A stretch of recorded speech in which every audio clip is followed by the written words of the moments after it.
literally creating new creatives based on some of the top performers that you've created, but you're also creating new creatives for different avatars. Remember what we talked about the other day about horizontal scaling as well. So we're creating vertical scaling by looking at the top creative that I have here, creating variations of that, but we're also creating other avatars, other offers, that kind of stuff, putting those into the broad campaign and seeing if that allows us to spend more and increase budgets. If that was all really confusing for you, make sure that you're following along the millionaires.com project, because even if I can't get this initial project to work, which I'm going to do a recap episode very, very soon on what I'm going to do to change this from a creative perspective, an offer perspective, all of that kind of stuff. But it's going to help when I have a much smaller ad account than this one, and I can show you the step-by-step of changing it. So make sure that you subscribe, make sure you head to millionaires.com, sign up, and I'll see you in the next episode.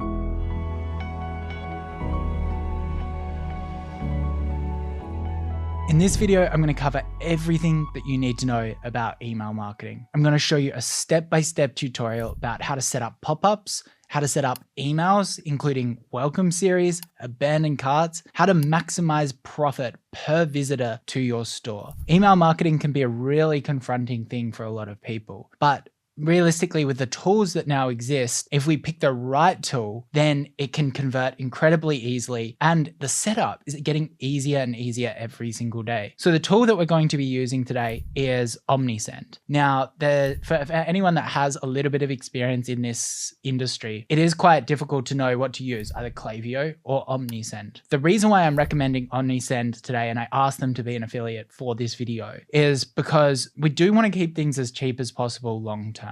The times that we pick a more expensive software is when the features within that software create enough profit for us to warrant the extra subscription cost. The trend that I've been seeing lately, which to be completely transparent, I use Klaviyo for the Hoodie and all of my other brands. This is because there's a huge switching cost once you've set up on the platform. So realistically, I'm always trying to reduce my subscription costs across my brands just because it's such a large expense for online businesses. So if I could have picked the cheapest software possible for this, I would be saving thousands and thousands of dollars every single month. That's why I'm recommending OmniSend today. We can actually see just how cheap it is in just a second. The other thing that we're going to set up today is SMS, which needs to be a part of your customer retention strategy, including email. And thankfully, OmniSend has that. Granted, Klaviyo does too, but OmniSend it's very, very easy to set up. The editors are easy. So without further ado, let's jump into the tutorial. So to download OmniSend, you just want to click on the link that I provided with this video, and then you can integrate your Shopify store with just a few clicks here and click install and install. Now you should be taken to this. Make sure that this business email is correct. That's pulling directly from Shopify in these settings. So make sure that you've linked your domain already here. Then we're going to create a password and just click agree. And that should ask you to verify. So it will be brought to this section. It will automatically pull this from your website, which is your logo. So we just need to add our brand colors here, make sure that it's right. And that's starting to match our branding, which you can see here. It's really important that we have consistency across our emails to our website, to our Facebook ads, because that's what reinforcing a brand is, and it builds trust. Next, we can add our fonts. So we can just check what font we're using on our theme, and hopefully this has it. Yep. And we can just make both of those the same font. Sweet. Looks pretty clean. Then we can add our social links if you want. I haven't created them just yet, so I'm just going to save this brand asset. Cool. Now we have, we'll be brought to this dashboard, and I just really love the simplicity of this. So we can actually go through these steps, but realistically, depending on when you're watching this tutorial, it's probably going to change. So I'm just going to show you what's up here. The first thing that we want to do is go to forms. So we want to create a pop-up for our website. So click view other types of forms here, and this will bring us to our templates. Now the form that I want you to do is click pop-up, and I also want you to click multi-step. Now you can pick any of these templates. I'm probably going to pick this one.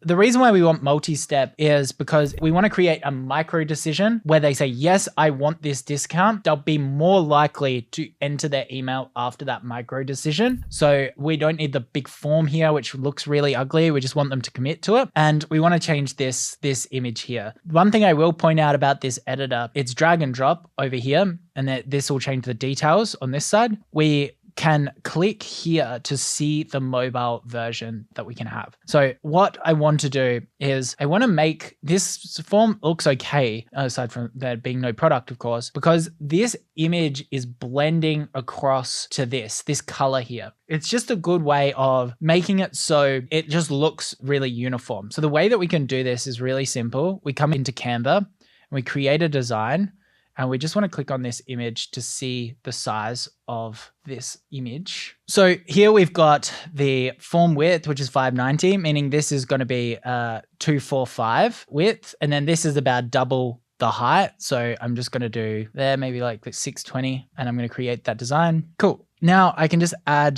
this element in here. So I want to add an image. So I can grab one of these images that our photographer's done, drag this in.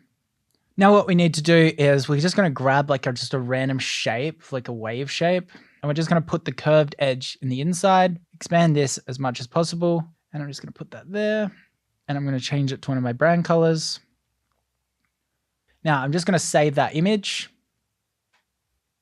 and come back to this, replace this image, upload that. Now you can see that this color doesn't match this, so we just click on here. So I'm just going to put my color there, and you can see now it's just blended into that other image, which is good. Now, what are the best practices that we want to getting as many subscribers as possible? We really want to push urgency and the discount itself. If you don't have a discount, then chances are your conversion rate is going to be very, very low because people expect that nowadays. You can use things like free ebooks. Like I've heard a great story about someone that just used AI to create an unhealthy fried chicken recipe, and they put that as an upsell and absolutely crushed it, or put it as a free guide. But realistically, just stick to the discount for you guys. So we're just going to need 10% off your comfortable socks and put it down to this size. Comfortable is just a little bit too long there. Alpaca. Cool. That looks better. Let's see if we can go 32. Looks good. And we could just do, I kind of want that 10% off on its own line. Let's change all of this color to one of our brand colors. Sorry, we'll just use white just because it sort of really pops because we've already got a dark color. Now, if this button color is wrong, what you're going to do is you're going to click here, button settings, and you can change all your buttons at once. So we're going to change this text to, we might accentuate it with this other color, and then we might make the background color, something like white. Looks a little bit, might have to go out of our brown colors. It's really here to make it pop. So let's do this as white with this as green, and then this as the secondary one. We just want this like a dark gray because the background's dark gray. So it won't really pop. Match the other gray. Get rid of this border color, match it to the other color. So it's just a little bit lackluster. Cool. So we've got this step one. Need 10% off your alpaca socks. Yes, get 10% off. No thanks. Then it goes to step 2. So that should have dragged across this design. Now we can actually just copy this here. I'm just going to add a little green border to this button as well, just to make sure that people can see it and click it. So we're just going to say enter your email. Bold that. And this looks a little bit weird as well. So I'm just going to click here and click field settings. I just don't like this background color being like a yellow. That looks pretty good. So they will go, want 10% off your alpaca socks. We just need to change this background color to that other color. So click there, enter your email, click submit. I think that looks pretty good. Then this one as well, just change this background color. Now, one thing that we can do here is we can actually drag this discount here, and we can enter in the discount code that we're going to set up in our Shopify store. So we can come to discounts, and I've already got the code active, but you just click create discount, and you do it something like save 10, which is 10% off, no minimum requirements. So we can just come back to our OmniSend. We can just write save 10, change this color to white, change this color to white. you if it have something awesome. Cool. Just adding a little bit of character, a little bit of tone of voice. Sweet. Just always make sure that you click through this to make sure that it looks great. Every single step. Success. Save 10. Here's the code. Here's a code. Great. And this is that they're already subscribed. I'm just going to change that. It's not going to really happen much. And I can just click save and close. Alternatively, what I can do, just change that because it's going to bug me, is I can just click enable form. Now we need to definitely finish off setting up that form from a mobile perspective. I just want to show you what it's going to look like on the desktop. We can just click skip this step for now. I'm going to do it in a second. And I can go to an incognito window, right in my domain. So the store's still not 100% set up. I'm going to finish the rest today. And we can click around. Now, when does it pop up? So that works. Yes, get, and we can test it. tvtest@gmail.com. And we've got the code here. So that's all working perfectly, which just shows that Omnisend is integrated well with our Shopify store. When do we want it to pop up? We need to come back to this forms section, click on here. Now we've got all of these things over here on the behavior. So let's click through them. Audience, the main thing is enable double opt-in. Now, if you want to really preserve the hygiene of your list and warm up your domain, meaning that like maybe you're going to spam folders a lot and whatnot, you could start with double opt-in. You wouldn't give them the discount code straight away if you're going to do that. But realistically, if it's a brand new store, you just leave that kind of unchecked. Scheduling, always show the form, display. This is the page rules. So the time on page, we just don't want that to pop up too quickly. It's just going to delay them. So I'm just going to go to 7 seconds. And then targeting, we can leave that for now. Visibility, we want them on both. Frequency. One thing that you can do with visibility is you can create a desktop only pop-up with this design. And then you can duplicate it and then do a mobile only setup for the mobile design. And it just gives you a lot more control with the pop-ups, which then allows you to do A/B testing. So we can click A/B testing here and we can straight away come into this. So the split, if you've already got a pop-up that's working really well, you might do like 80% is going to what's working well because you want to capture revenue. And then you just use 20%, but this is just a brand new store. So I'm just going to click actions here. So now you can see up here, I am editing the version 1 of this pop-up. So there's a bunch of things that I could do. I can change this to like, I'd say want $10 off rather than 10% off. And I can measure the difference between how much revenue that is making me for the additional percentage off that I'm giving, because 10% off is going to be more like $5 rather than $10. So that's one thing that you could test if you've got the margin to do it. You can also test this image as well, which is also a really, really good thing to test. I'm just going to do image on this one. So I'm just going to come back to here and I'm just going to try a product image. It's not going to look nearly as good. I'm going to bring that to the back layer, send to back. I highly doubt this will work, but I've had many interesting split tests before. Looks pretty bad, but anyway, I'm just going to download that just to show you guys how to split test. I can just replace this image with this one. Check that it's gone through every step and go to A/B settings. So one thing that I didn't do was optimize the mobile version. So we can just click on here. Realistically, this should have an image. What you should do if you want an image there is first launch the form. So we're just going to go here and you can just click here and you can click copy. And now we've got this copy. I'm just going to label this. So this is mobile. And I'm going to update this. And I'm just going to do visibility and I'm going to do mobile only. So if we wanted an image here, we would just simply drag image and we would need to change this file. So I'm just going to create a square image that's nice and small, put that there. And then what I'm going to do is I'm going to do the background remover and I'm going to paste a color here, make it as big as possible, share, download. So I'm going to download this, select file, add that, And you've got something a little bit like that. You could even put a little arrow animation here and put a little text and just say like ultra soft. Cool. Make sure that matches your fonts. Cool, this looks pretty terrible, but you get the idea. That's exactly how you launch it. And we can just click enable form here, and that will then launch on mobile. The main thing that we'll have to do though is we'll have to remember to come back here, and we'll have to turn this one off desktop.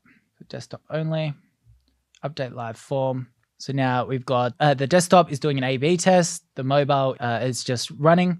We could set up an A/B test for that as well, which wouldn't be a bad idea, but I think you guys understand exactly how to do it now. Now, one thing you'll see about this pop-up is down here, it's got powered by Omnisend. We cannot have that. It looks like a scam website. It looks amateur. What we have to do is we have to come back to Omnisend and we need to upgrade our plan to remove the watermark. Now, we want to set up email and SMS. Again, you're going to need both of those. It's a very high return on investment SMS. So I'm just going to pay monthly. Don't pay 3 months up front. You don't need that. You don't know if it's going to work. So we can just do pay monthly at this stage, and we can check out, and you can see that this will now remove the Omnisend branding from the pop-ups. We can come to our form and we can see that is now gone. It will also be gone off our website. So up next, we need to set up our automation. So automation basically means that when someone takes an action, you're going to send an email in a certain way. This is different to the other section here, which is campaigns, which you're going to set up a manual campaign to talk about something and send it to all subscribers. Whereas realistically, if we wanted to send a campaign every single time we wanted to advertise to someone, it would just be not applicable because we're just sending thousands and thousands of emails every single day. So the automation side of things is really important to set up, especially as a single person founder where you're just getting started with dropshipping. And we can basically set up automations for everything that you need. So you don't really need to keep coming back and sending campaigns, at least for the first month of business, because your customers will get the right amount of emails through automation rather than having to manually set up campaigns, because setting up campaigns costs a lot of money. We might need agencies, we might need designers, because it might not be worth our time. So with automation, there are a few different automations we want to start. So I'm just going to click explore all workflows down here.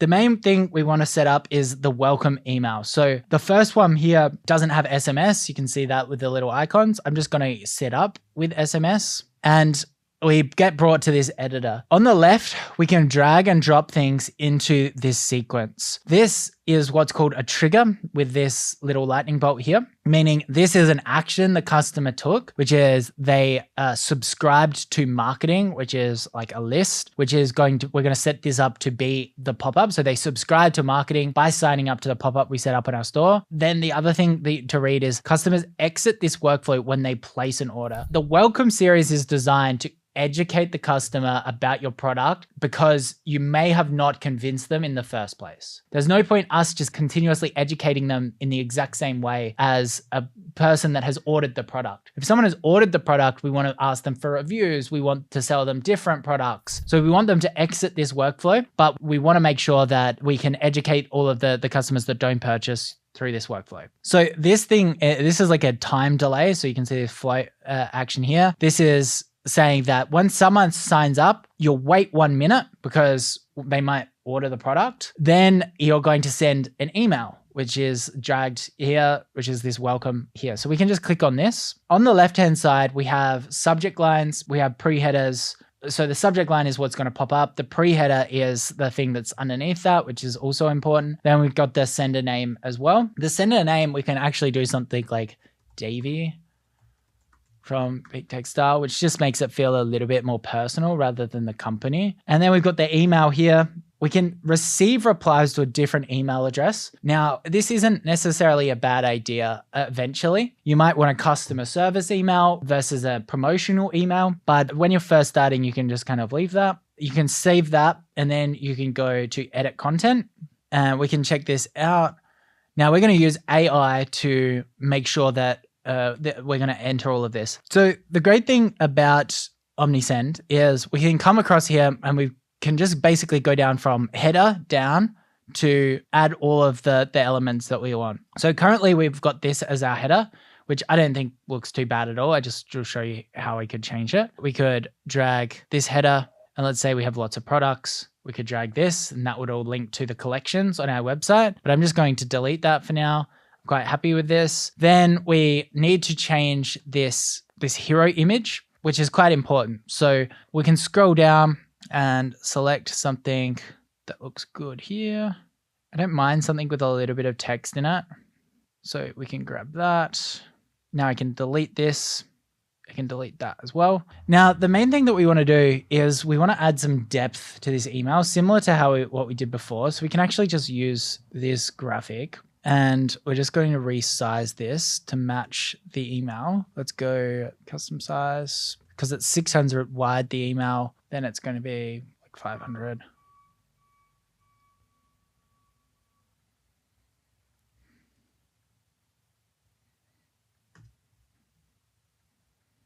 And we're going to replace this and upload this image. So now we've added this image, we can click the background. So this is going to change the setting across the whole email. Click background, change the canvas color, and then we're going to click here as well. Click the background for this section, change that. Now this logo needs to be white. So I'm going to replace that and get my white logo. Cool. The other thing that you probably need to know is the padding. So padding just means the spacing between things. Here, we don't really want any padding. So we're just going to make this 0, 0. So now what we can do is we can click preview and we can just check how that looks on mobile. So this looks a little bit strange because it's being cut off here. I also don't think that that text is ideal either, because there's an element in design, all design, not just email design, where things are either centered or they're to the left. So pretty much all of this needs to line up perfectly across the board so that you can see that that logo is a little bit there. It just helps people's eyes roll off it.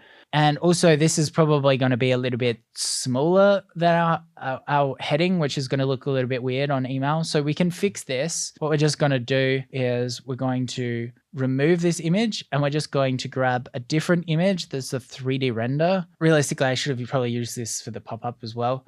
So we can just grab this and the arrow is going to be consistent. So bring this forward. Maybe we just need a curved arrow. Like this.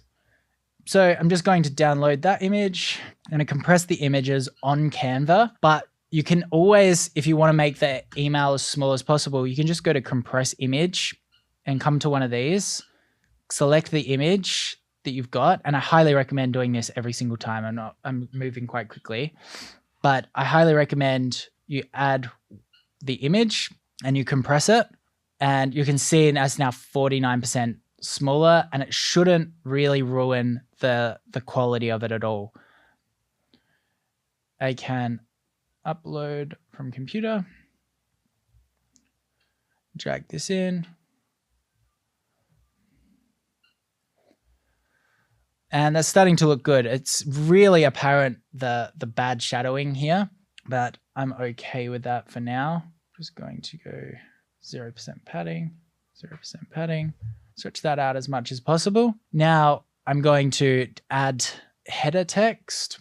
Should be able to drag this one up, and we're going to make it big. We're going to make it bold, and we're going to make it white to match our pop-up.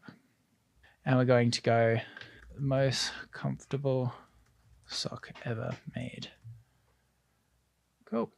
And that looks pretty good. So now we can click preview and just check it on mobile. There's going to be text there as well. Now what we need to do is actually sell the sock as well as include the discount code that we're pushing them to use. Generally, the structure that we want to use with the welcome series is the first email, we want to tell them a little bit more about our brand, as well as the features, value propositions of our products, why you would use it, that kind of stuff. You can also do what's called objection handling. We want to make sure that they are very, very clear on everything that we want to be just kind of guessing what objections they have, things things like shipping times, things like how long's the discount going to be available for, just things like, sizing, that kind of stuff. We want to make sure that we address all of that, as well as just sell the product a little bit. So what we can do is we can come to our website. So we've got our page here. Now, what we can do as well is we can click Command P or Control P. Now, what this is going to give us is all of the details. I actually want these things expanded. Command P, they should now be expanded, which is awesome. So all of the details, and this is images as well. And I can save this as PDF just because it interprets images relatively well. You can also just upload it as HTML. You can also just copy and paste the link. And I want to write in, you are an expert email marketer. Create a conversational welcome email for someone that is thinking about buying the attached alpaca socks. Make sure you address any objections they could have about purchasing. Break each sentence into its own line. Keep it under 100 words. So let's see what that does. Cool. It's just a little bit too short. Expand it. That's probably more like 200 words. Cool. Let's just punch this in and see what it looks like. Honestly, guys, very few people are going to read emails. Like, it really comes down to the images and just the design, making sure that you're always telling the story of the product and what they want to know through like icons and the images themselves, just because they're going to look at that. So I'm just going to space this out into its own lines. It's definitely too long, but that's okay. Just expanding this out. So this all looks pretty good. We just need to make sure this is bold. Now we can add the discount code here as well. Quick add, discount, drag this in, delete this. So when we use this discount block, it's going to create a brand new discount code for this email, which is great from a trackability point of view, tracking back to the person as well. It's not going to be the save 10. So it's got an integration with Shopify. It's going to create that discount every single time. So you just need to make sure this settings is correctly. So 10% off. You can reuse a unique discount. You probably don't need to do that. Apply discount to all products is fine. It's such a small discount. You're probably always going to be running it. And yeah, that should be pretty much it. You can change the button as well to the different colors that we've been playing around with. But I think that looks pretty good. We can just add, use your discount code below. Now, one thing that I highly recommend is using icons. We've used these here, like these are icons. We've also used them here as well. I think it would be worthwhile bringing we should keep the icons consistent, but we should probably be bringing these across onto here underneath this section. So I'm just going to go in and duplicate this. So what I'm going to do here is I'm going to grab this. I'm just going to write ultra soft, and I'm going to bring in a soft icon. Realistically, we should bring these icons across. It's just I can't really be bothered at this point. I'm going to put this here and make it white. Then I'm going to make this bold. And then I'm just going to duplicate this across. Now I just need to resize this so it's not outrageously tall. I can just shrink this down to 300. So we can open this up. So we just want to make sure that this is like coming right to the edge. And this also right to the edge. It feels like these icons are taking a long time, but the truth is you're going to use them a fair bit. They're going to be pretty much on every single email. So it's worth getting some icons. As I said, nobody reads. Let's do compress it. And we're going to drag and drop this. Quick add, image, add new image, select, drag this one in, upload, select. So there's a couple of places we can put this. We can put it up here. Probably doesn't look too good. We can put it there. Just probably needs some level of connection with this section and a little bit of separation there. So what we could do is we could put a simple line, like a divider here, and we can just put white.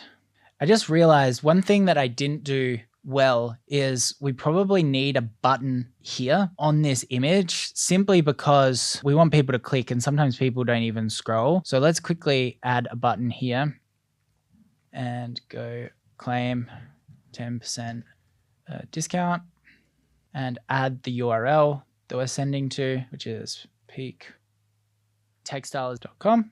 We'll go to this, just go to the secondary button. It looks a little bit cleaner. And that's starting to look pretty good. These icons here, they definitely can come under here almost as like a footer breaker, and they can go in every single email, but I'm actually going to put it, I like mine up here.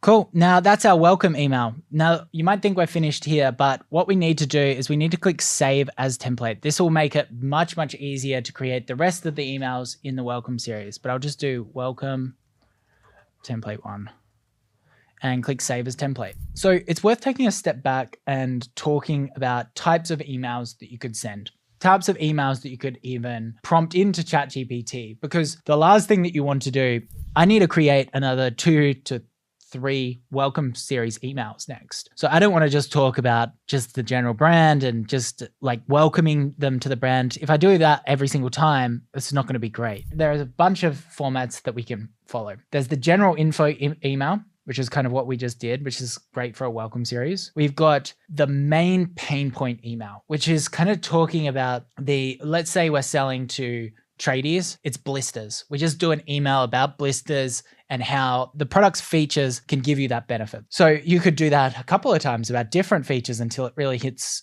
a nerve. The next one is a social proof email, where you could talk about how many happy customers you have. You could add their stories. You could just screenshot reviews, customer generated content. One really important email, which is great for the abandoned cart flow as well, is an offer/guarantee. So it's saying, this is our promise, this is our product. We're going to guarantee that if you purchase right now, it's not going to cause any issues for you. Like there's a refund policy that only X amount of people refund. Will do this crazy thing if you don't actually like it that wouldn't be expected. This gets people really over the hurdle of like, I'm just waiting. The next one is just a blatant urgency email, which is like your discount code is running out. That can be a really good email. And then finally, we have other products where we can float, hey, this is another product that you might be interested in instead. Now, with the other product email, we don't want to use it. We're about to set up abandoned carts, by the way, but we don't want to use the other product email in the abandoned cart, because the difference between abandoned carts, what we're about to set up, is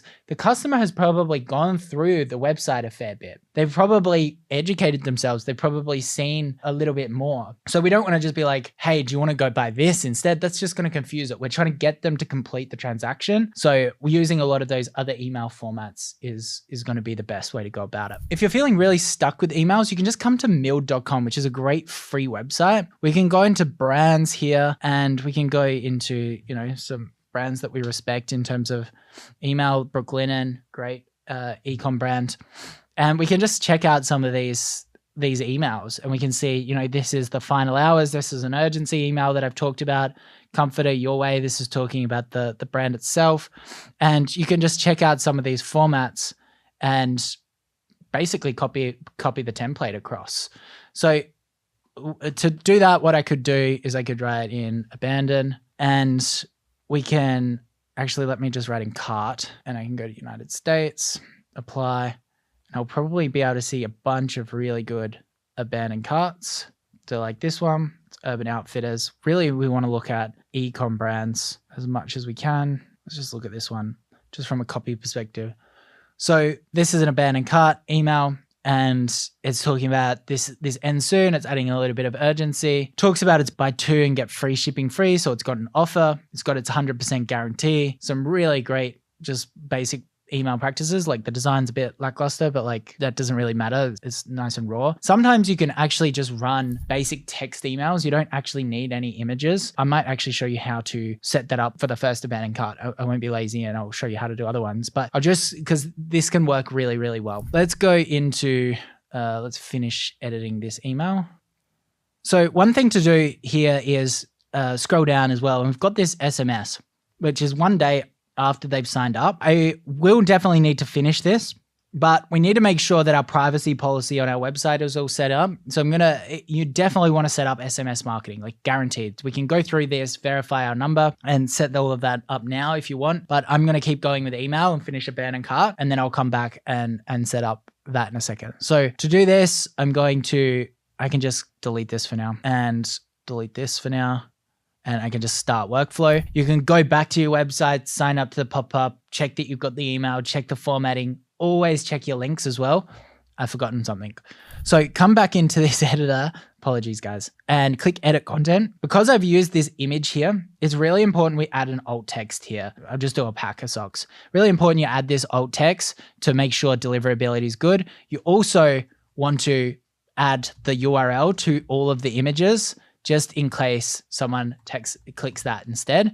So add the images, add alt text, icons for alpaca socks, because that will communicate to the computers pretty much. And then this should be fine. That will have an alt text with it. Cool. And now we can just click finish editing. Okay, now we're done with that welcome email. If I wanted to create more welcome emails, I can just drag and drop and add some of those emails that I've talked about. I'm not going to do that in this tutorial. It's going to get way too long. So let's set up an abandoned cart email. Let's set up a text-based abandoned cart email so it feels very native. And if you don't know what that is, you will in a second. One interesting thing about OmniSend, which I believe will be fixed, or maybe I'm just being stupid, is when you come and create emails through this section here, it gives you the building blocks of emails, but it doesn't give you any templates. Whereas OmniSend just have amazing templates. And maybe it's because they think that you're going to come through. Maybe they think you're going to create a campaign first, which, I would never do. But if you just come through this, like I'm just going to add like test here, just so I can get to this choose email template stage. We can see all of these beautiful designs here. You can actually go in and you'll see my save template in here, but we could go through one of these and actually save this template first. This definitely should be an option in the builder. Maybe I just missed it every single time. So I just want to scroll through here. And what I'm going to do is I'm going to click other. I'm going to use this HTML template. So I'm going to go into here and I can simply get rid of all this text. So now I'm in this HTML editor. I can simply just go through this and write the email. So, hey there, actually, I'm just going to use ChatGPT for this as per usual. So I'm going to come to the previous ChatGPT thing that I had before, and I'm going to go write me an abandoned cart email that's conversational and introduces myself as the brand founder. My name is Davey. And now you can copy and paste this. You can see that that's a similar email that you would send in your cart.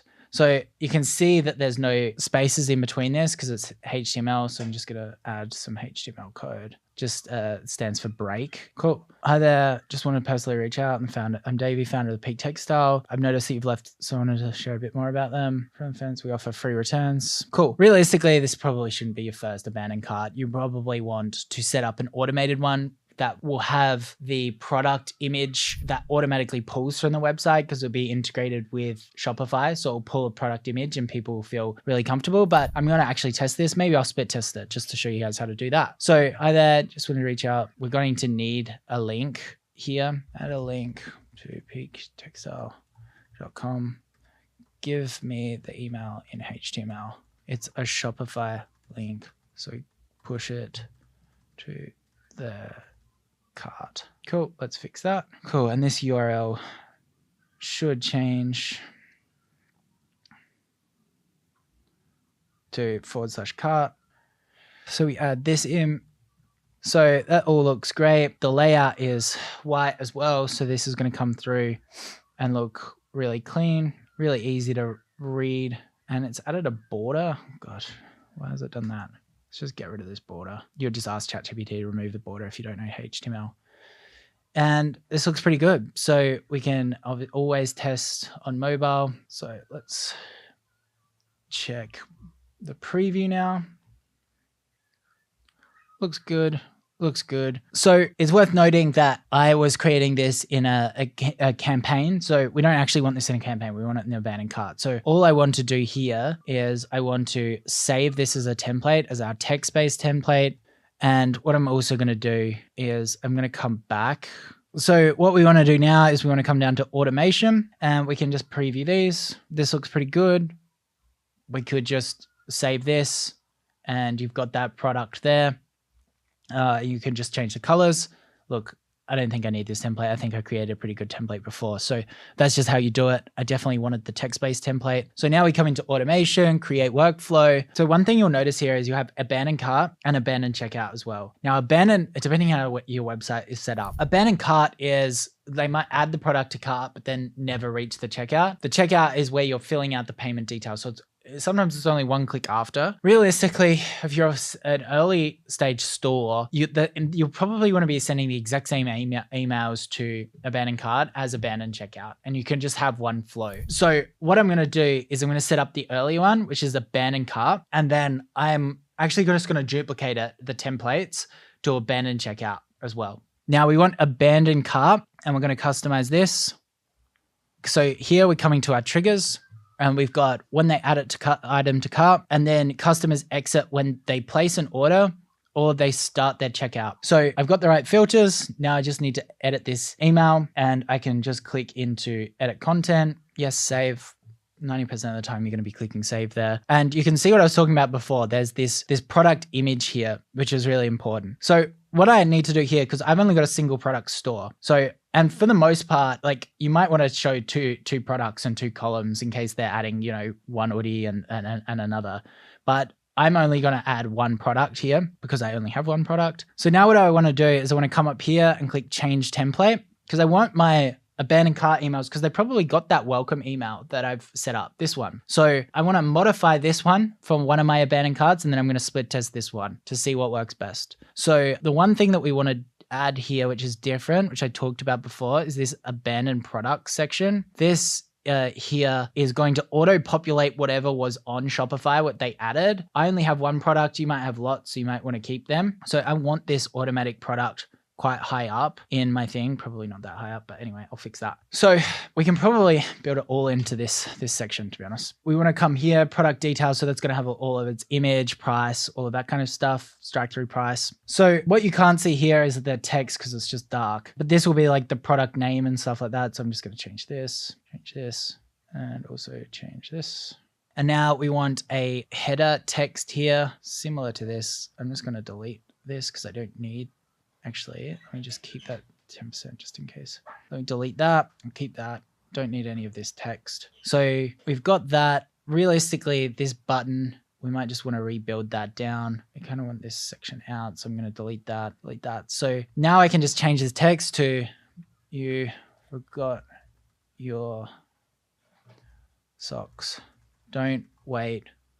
We will sell out because I definitely will sell out. So we've got, you forgot your socks. Don't wait. We will sell out. Then it will be the socks. Then the shop now button is like claim your discount. And then I want this to be the secondary button. I don't really need a product description here.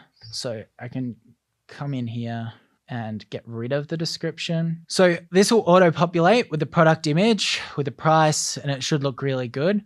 We can preview that in just a second with the template, but I'm just going to finish editing here.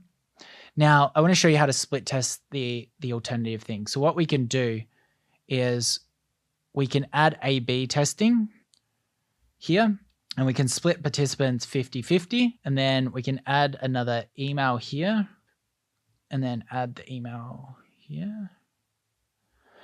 Cool. So we've got one email here, which is our first email, which I just designed that I showed you. Now I want to change this to, we want this all to be the same. Whenever you're split testing something, there can only be one variable. So I can't split test my subject line if I'm actually split testing what the email is as well. So this all needs to be exactly the same. And then I'm going to update this, and then I can just edit the content.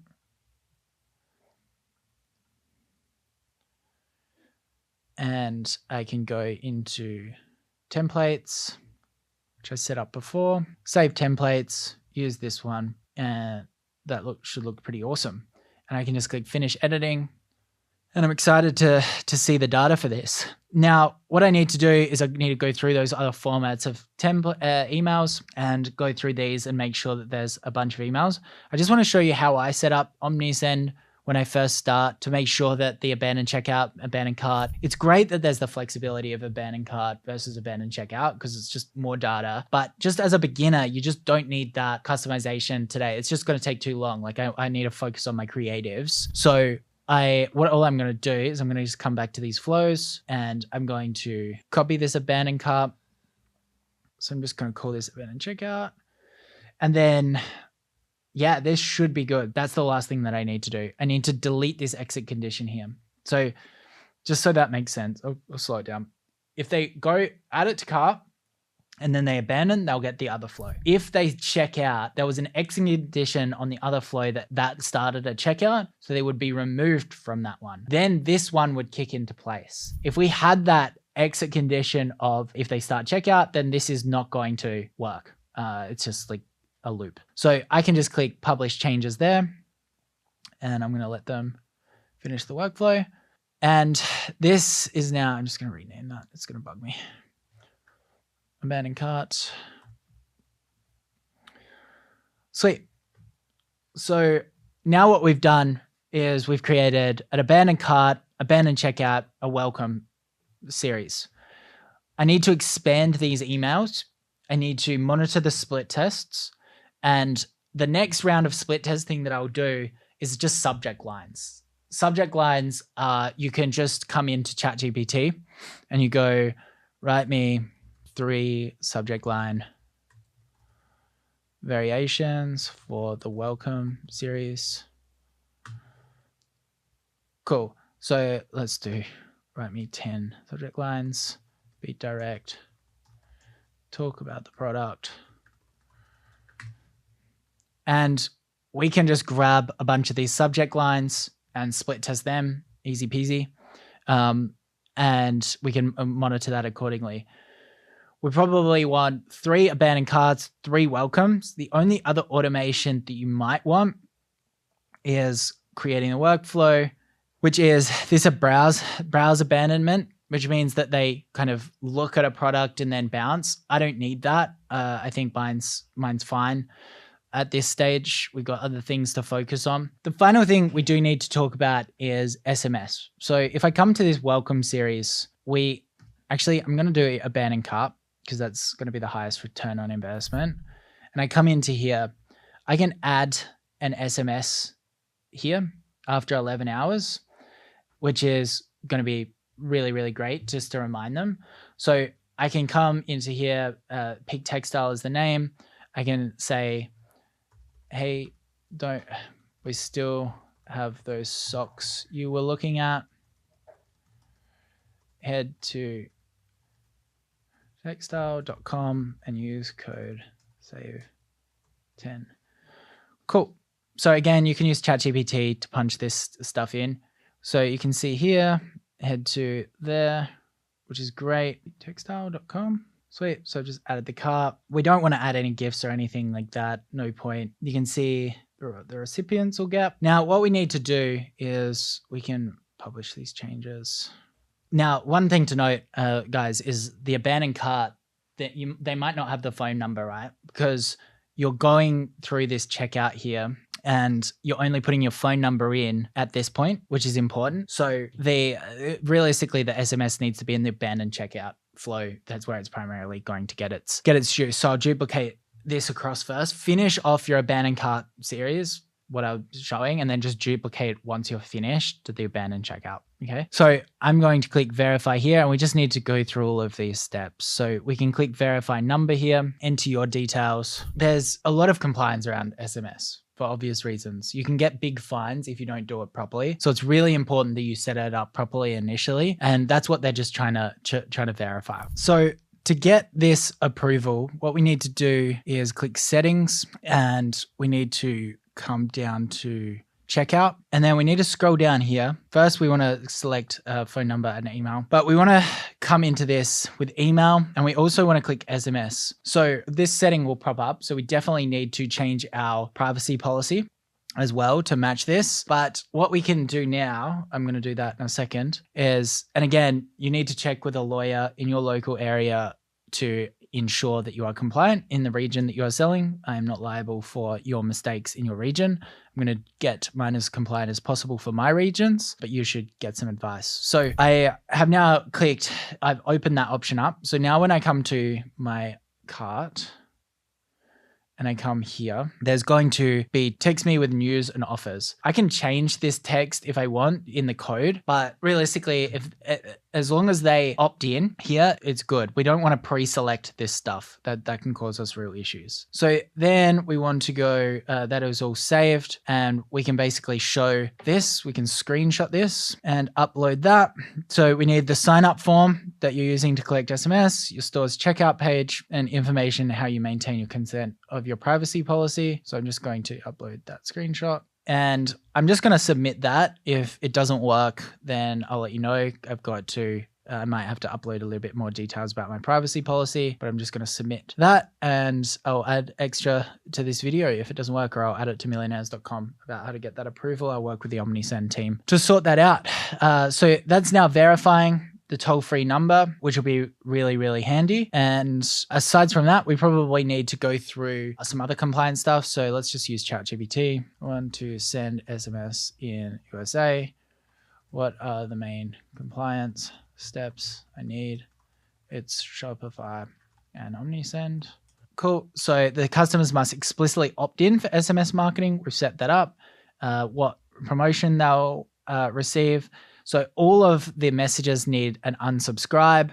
So we can come to the actual SMS themselves, which we're setting up over here, which I put in the abandoned cart. So this will have the automatically reply stop to opt out, which they are automatically putting here, which is good. So we've got that one. Avoid prohibited content. We're just selling socks. Nothing to see here. If you're sending SMS, you may need to register a 10-digit long code with the carriers to ensure deliverability. I'm pretty sure OmniSend has sorted that out. I'll check into that. Now, the data privacy is the main thing. So what are the main privacy policy things I need?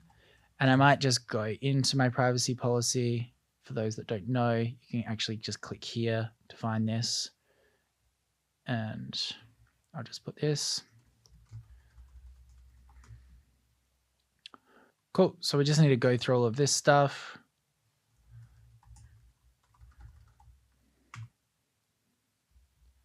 Sweet. I'm just going to let ChatGPT add that. I'll just highlight it so we can learn together. We obviously have lawyers that handle this stuff with the Udi team. Cool. So I basically just built, improved the privacy policy using ChatGPT. Again, just get a lawyer to look over it if you're worried and want to be very safe. And I can just copy and paste that new privacy policy, and I can go into policies, and this is automated, but I'm just going to change this now to that one, and we should be in a good spot there. So that SMS should now work, and we can start sending messages to people. So once we get approved there, I'm going to build out a couple more SMSs. So there's going to be one in the welcome series, and then there's going to be the one in the abandoned checkout. And it's going to be just one message after they abandon or after they welcome, and basically just talking about the brand for the welcome series and giving the discount code, or maybe even mentioning the buy one, get one free. If you've got a different offer, it's a great time to use it. And yeah, pretty much I'm going to build out the rest of those emails. I'll leave an update. I'll just go through it all and do a walkthrough on millionaires.com to show you how that all shapes up, any other learnings that I have. But yeah, gosh, we're getting pretty close to actually launching the business, which is very exciting.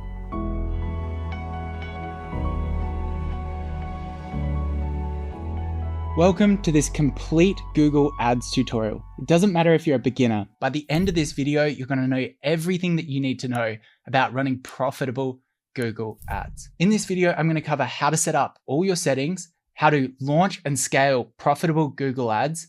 I'm going to cover the types of ads that you need to run, how to research competitors and get Google ad ideas, also how to read the data in the Google Ads account so you can make great decisions, and finally, what you should be doing as a brand owner on a daily basis in the platform. But first, let's cover who Google Ads is for. Because Google is so massive and it's capturing people with demand intent, meaning they already want to purchase the item.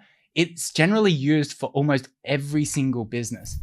Unlike Facebook, where we're doing demand creation, where we're trying to interrupt them and educate them on the product, Google is lower down the funnel, so they have higher buying intent. This means that no matter what business you are, you should understand Google Ads and understand the concepts we talk about today. For today's video though, I'm going to be covering e-commerce, and you're going to follow me along step by step while I set up a campaign for an e-commerce store. So the first step for me is I actually need to go to my Shopify store to set up the proper tracking. Generally, you need to make sure that you get all of the settings correct on your store and in your Google Ads account and what's called a merchant center before you can set up any campaigns. This will ensure all of the tracking's correct and you don't burn any money. So to do this, I'm just going to go to my Shopify store, which I've already set up. Then I'm just going to go to apps, and I'm going to write in Google. And this one will pop up, which is Google and YouTube. Now, if you're a really, really experienced brand and you're doing millions of dollars, you don't want to be using this app to set up all of your tracking. There's more experienced ways, but if you're a beginner or you're just getting started and wanting to test the platform, this app is more than fine. Click install, click install. Now from here, we're going to click connect Google account. Now it's really important that we use either a Gmail or a work email that is connected to like the Google suite. And we want to make sure that everything that we do over the next few stages is all under the exact same email because we're linking them all together. I'm going to click continue and click allow. And now it's going to be brought to this stage here. So we've got a few prompts here. This is Google Analytics. We don't technically need that right now. What I really want to set up is Google Ads. Now I'm going to go through these stages and just make sure that this is added. And I'm just going to add this returns policy. So just go through all of these sections.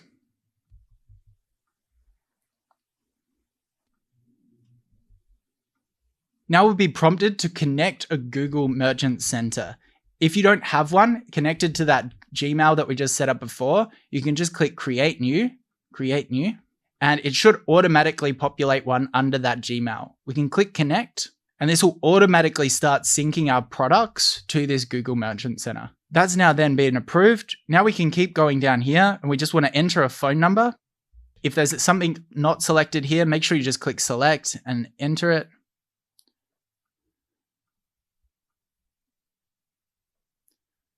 Scroll down. One thing that we want to make sure is this conversion tracking is set up. And then we scroll down to I have read terms and conditions and click continue. Now, the next step is we want to come down to, there should be a section here. If you don't see this, you can just write in Google Ads. But for me, I can just click get started and it'll take me to this connect to Google Ads account. I can just click create new. If your pages look different to this, always just feel free to go to ChatGPT and just ask it questions. Then I'm just going to click create campaign. Next up, I just want to go to this Google Ads account. So I can either click on here or I can just show you how you can check your Google Ad account that's now been automatically created. All you need to do is just make sure you've got that email selected and you're logged in. As I said, it needs to be a Gmail or the Google Suite. Click sign in and it should automatically take you to this ad account. You can click up here if you need to change an ad account and they'll be there. The way that I've done that is the quickest way with Shopify. There's no reason if you're not using Shopify, you can't just go to Google Ads, sign up for an account, and then just skip the walkthrough and you'll be taken to this exact page. You can also do this with Merchant Center, simply Google Merchant Center and create a new one and then link it to the ad account. So the next thing that I want to do is before I launch my campaign, I'm just going to come to the Merchant Center and I'm just going to click sign in.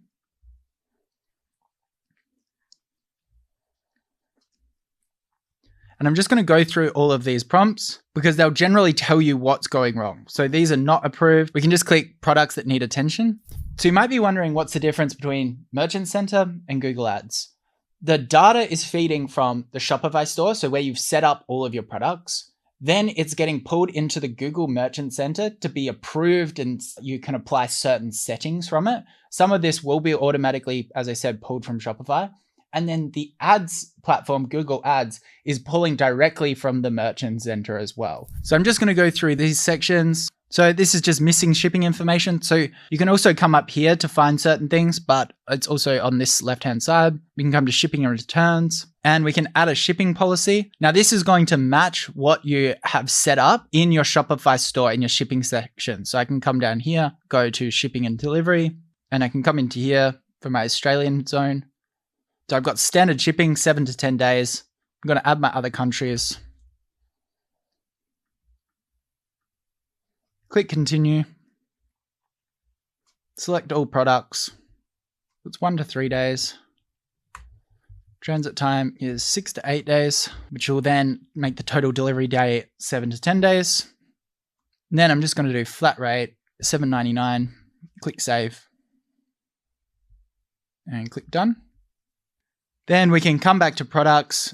So now we're back on products. You can see that there's a little tick here, which is saying that it is showing on Google a little bit.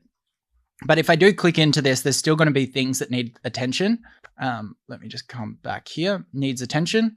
Pretty much what we want to do is we just want to keep working through all of these issues. I'm not going to show it all in the tutorial just because it's going to take too long. But it will also take 2 to 3 days to even get approved in the merchant center. So we want to make sure that we're not in a rush with this kind of stuff. We just need to make sure that we set up the merchant center maybe first. But that being said, we can still go ahead and launch some ads for it. And once that's approved, it'll all start pulling through. So let's head back to the Google Ads section.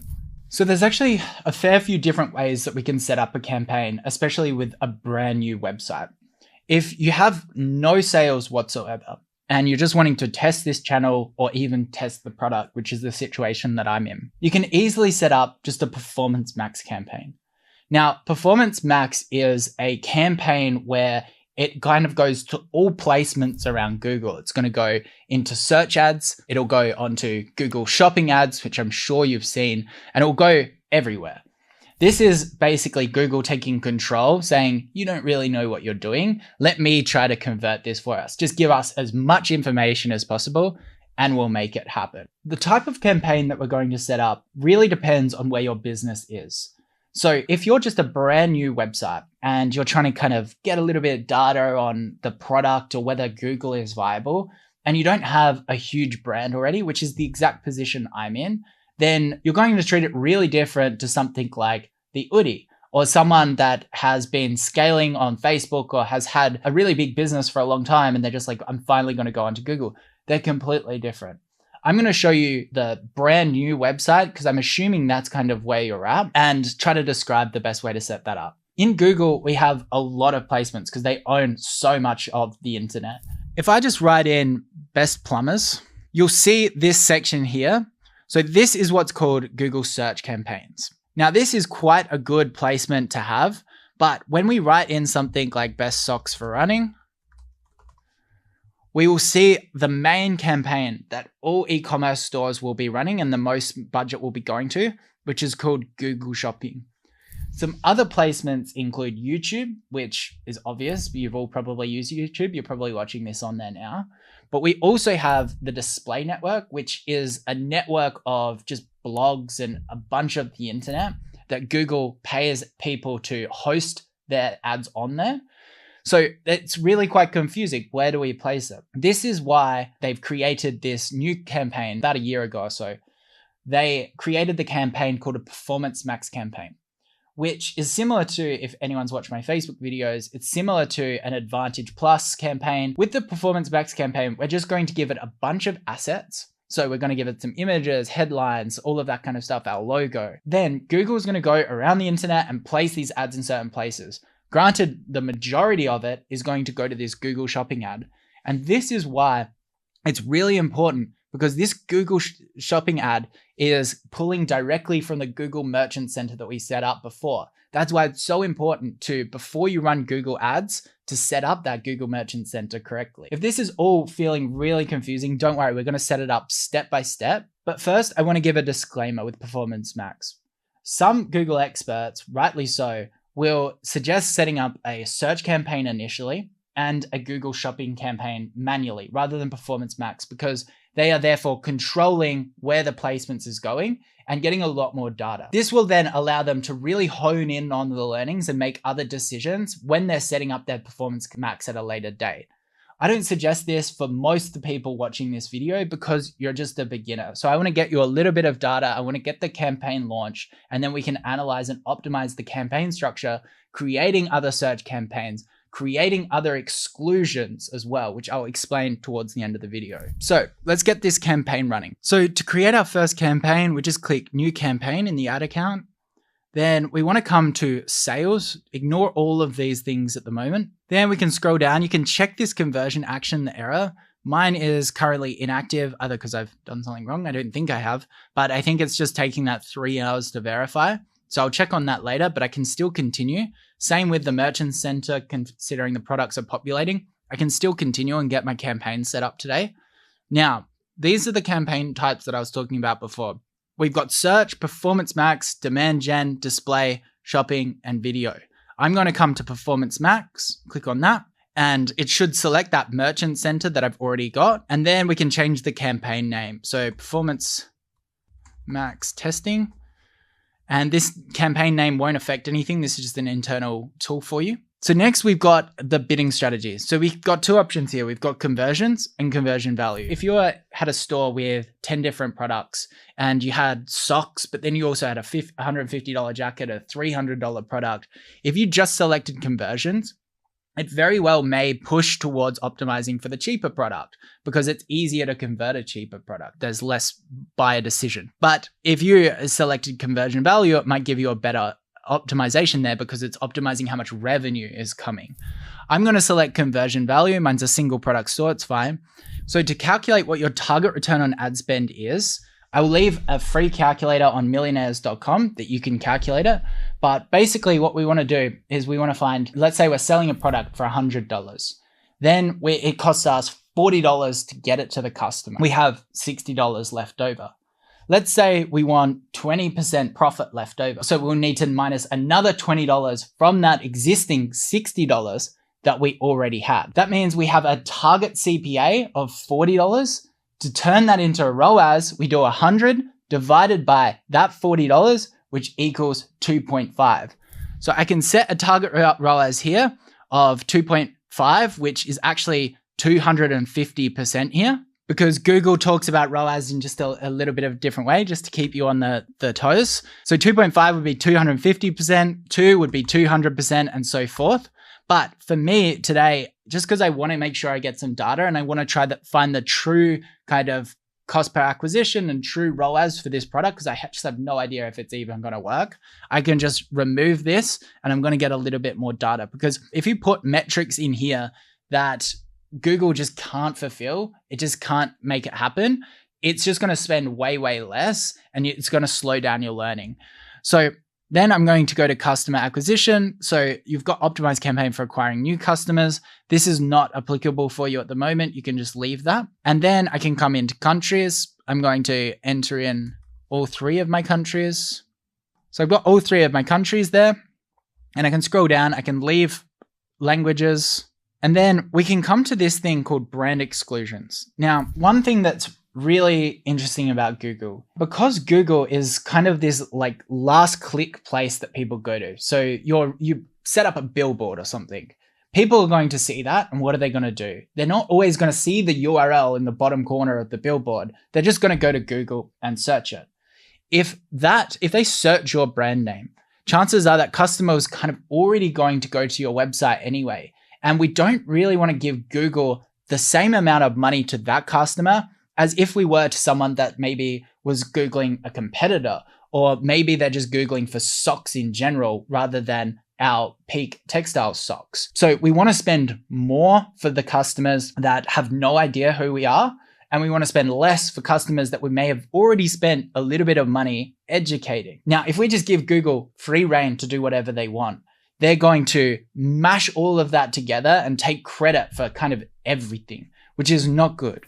So we want to come into brand exclusions. And for this one, we're just going to add a new brand list, and we're just going to call it Peak Textile. And then we're just going to add the brand, and we can just click request a brand, and we can enter our URL and click submit. And that's going to go under review. So I am now excluding, if someone went onto Google and wrote peak textile socks, this campaign that I'm setting up, these ads that I'm setting up shouldn't actually show. But you're probably wondering, don't we want some ads there? Yes, we do, but we're going to do that again in a separate section with a little bit more control towards the end of the video. So next, I'm just going to click save. And then I'm going to click next. And you can see this asset generation, it's getting much, much easier. So for this, we could easily come into here and grab this, put this into ChatGPT and say, give me categories for PMAX campaign that I can add for, just paste the section. And we can just grab a bunch of these, plug them in.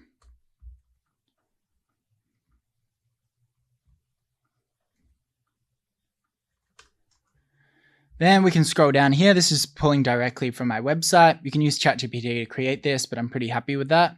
Then I'm actually going to remove these social media. Then we're just going to click generate assets, and it's going to pull from the website as well as your social media. So we can just wait a little bit for that to populate, and also some images down here, which we're going to work on ourselves.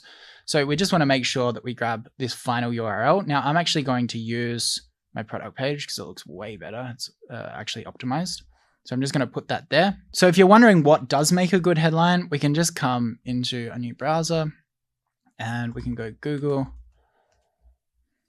and we can go best socks.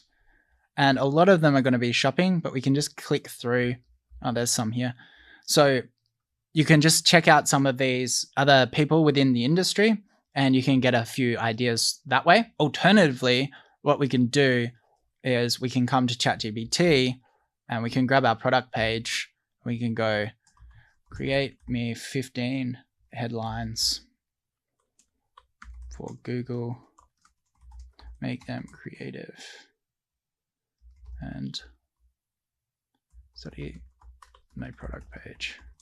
So these headlines look good, but one thing you'll notice is there's 30 characters here. We've got short headlines at 30 characters, then we've got long headlines at 90 characters. What we want to do is we want to go make some less than 30 characters and 15 more less than. Cool. I'll just punch that in.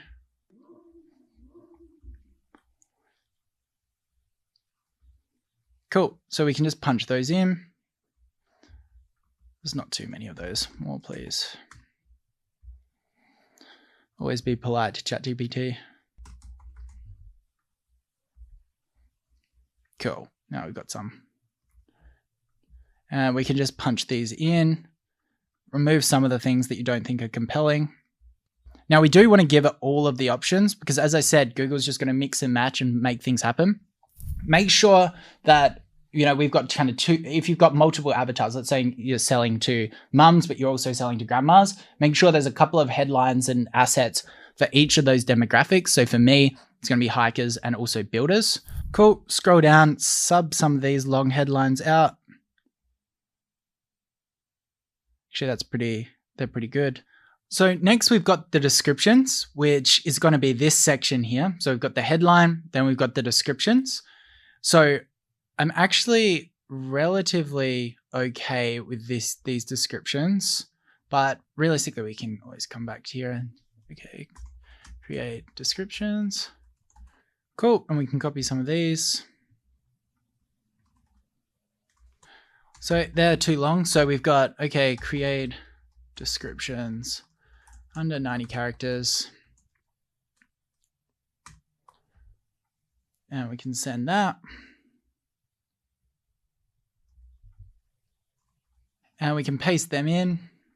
So you can see we've got one short description here at 60 characters, then the rest are 90, so we can paste some of those in. I think these are all good, just not the socks and hosiery, nobody says that. So we can paste that in. Actually, that can be the short description. And then we'll grab this long one.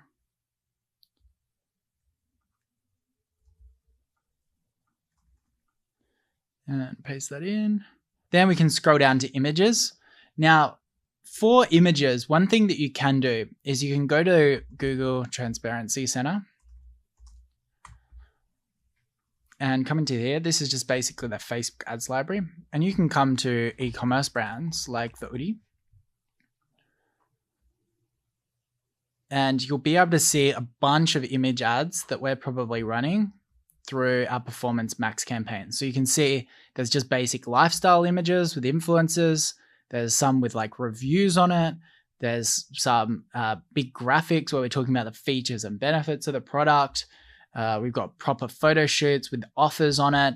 All of this kind of stuff is great to add. And to do this, we pretty much just want to go to Canva and we want to import some of our images. We can just start with a square image for now, and we can import some of our images like these ones, and then we can just put different offers on it. We can also just come into templates and we can just write in ad, and you can see some of these templates here which seem appropriate. We could grab this one, bunch of different ones if we want to call out the offer. We could also write in features, and we could grab this image, change out this one, drag this in, remove the background, and just have a play around with this, changing this over. So I'm going to do that in my own time, but for this, so I'm just going to click plus. I can grab all of these images from my store already. They're completely okay.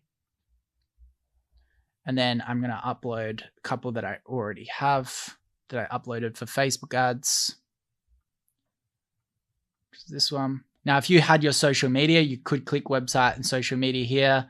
Scroll down and select them. Make sure you're adding 20 images. If I had to give you some advice, I would definitely say spend a little bit more time creating some of these graphics and just studying the Hoodie ad library and getting some ideas there, because just having images for Performance Max that have no call to actions or no features or anything like that is not going to optimize performance. Then we can scroll down and we've got logos. Now we can add these logos. I'm going to add my black logo with no background on it. So that's the black logo, but we also need a square one as well because it will crop like that. So you could grab your icon if you wanted, or you could shrink it down to be similar to this. You can add some with transparent backgrounds. You can add some that are square. You could add some with white with transparent backgrounds. Just do that as well, just to give it as many options as possible. Try just grabbing that. And then click save. Now, one thing I should have probably showed you before is what are we doing? Like how are these ads all going to show up? What we want to do is we want to come to this section up here, which is preview.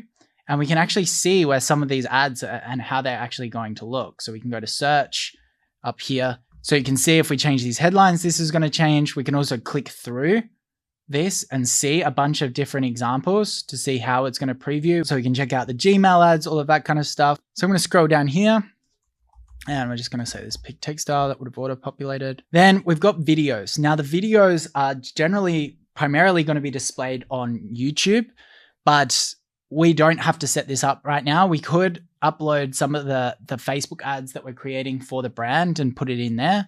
I'm just going to leave that for now. So for here, site links, this can be really good, especially if you've got a store with a bunch of stuff going on. So for us, we've only really got the contact us, which is a little bit annoying. But let's say we could put this about us, or we could change this to our mission, and then we could add the site link. So we do our mission, affordable, comfortable socks. Then we just want to put this URL here and chuck that in.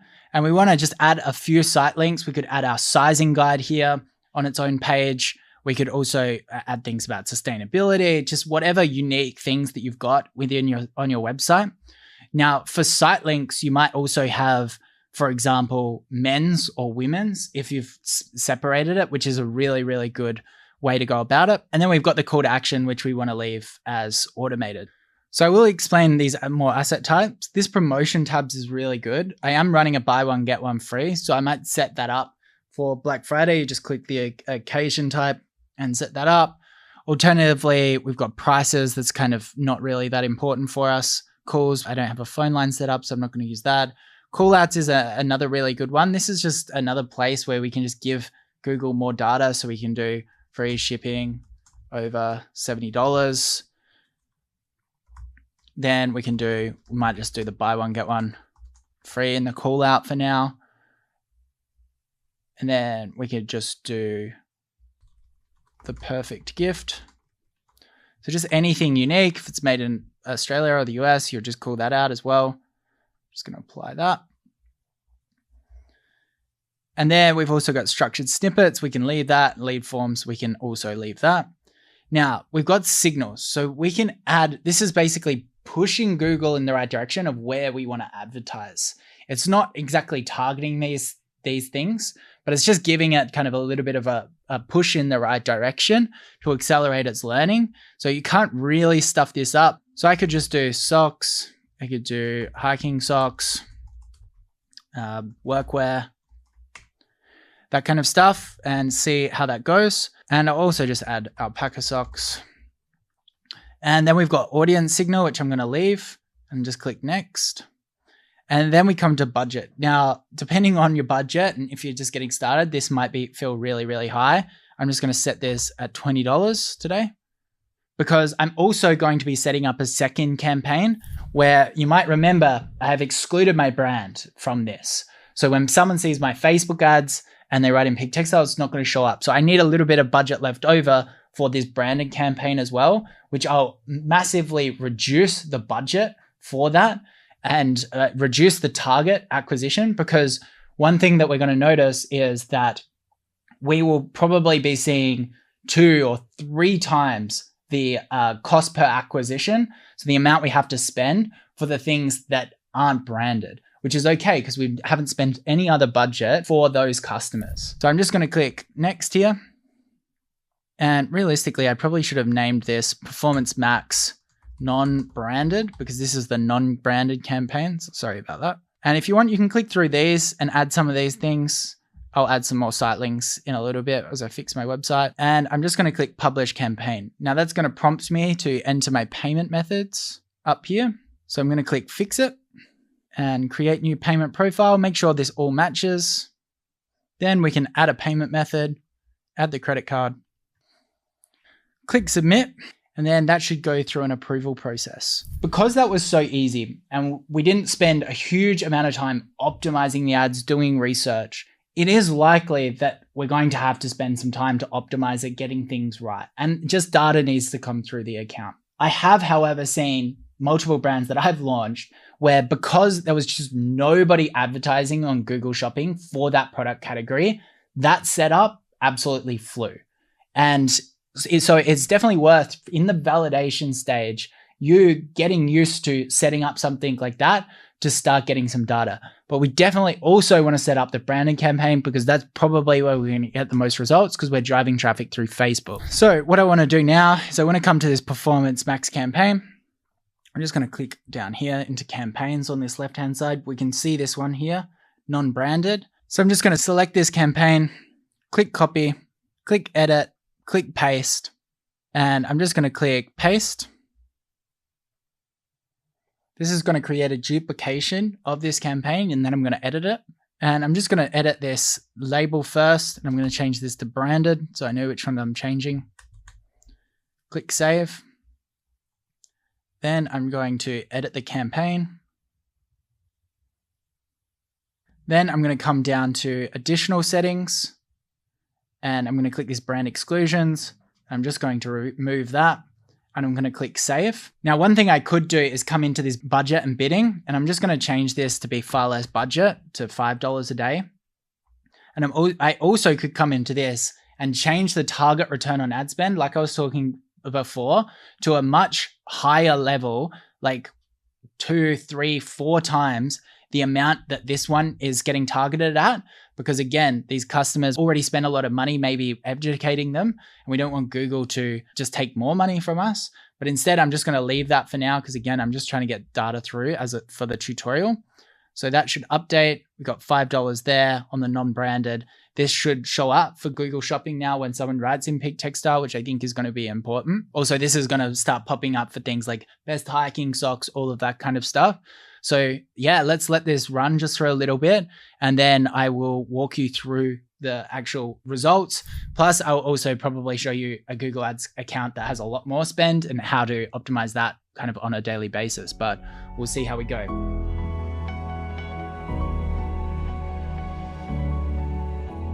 So we've launched the brand and we haven't really spent that much. So this may be a premature video, but it's going to give me a really, really good opportunity to kind of work through it with you. Maybe it's the product, maybe we need a pivot. One of the hardest things about entrepreneurship is, well, there's many, but one of the hardest is the continuum of when to pivot and when to persevere. Something that sits on a continuum means you don't really know where the best option is, and it just goes on forever. Because there's great stories about brands that, like YouTube, there was a dating service and then it pivoted into what it is today. But then you've also got so many stories about people just persevering and just breaking through barriers to get to the results where they want to go. And I think too many people that get started with entrepreneurship, they either pivot too early or they just give up too quickly. I remember bringing on someone onto the team once to launch a brand. And I just said, look, if you just never give up and you keep learning, either two things are going to happen. You're going to die first or you're going to become successful.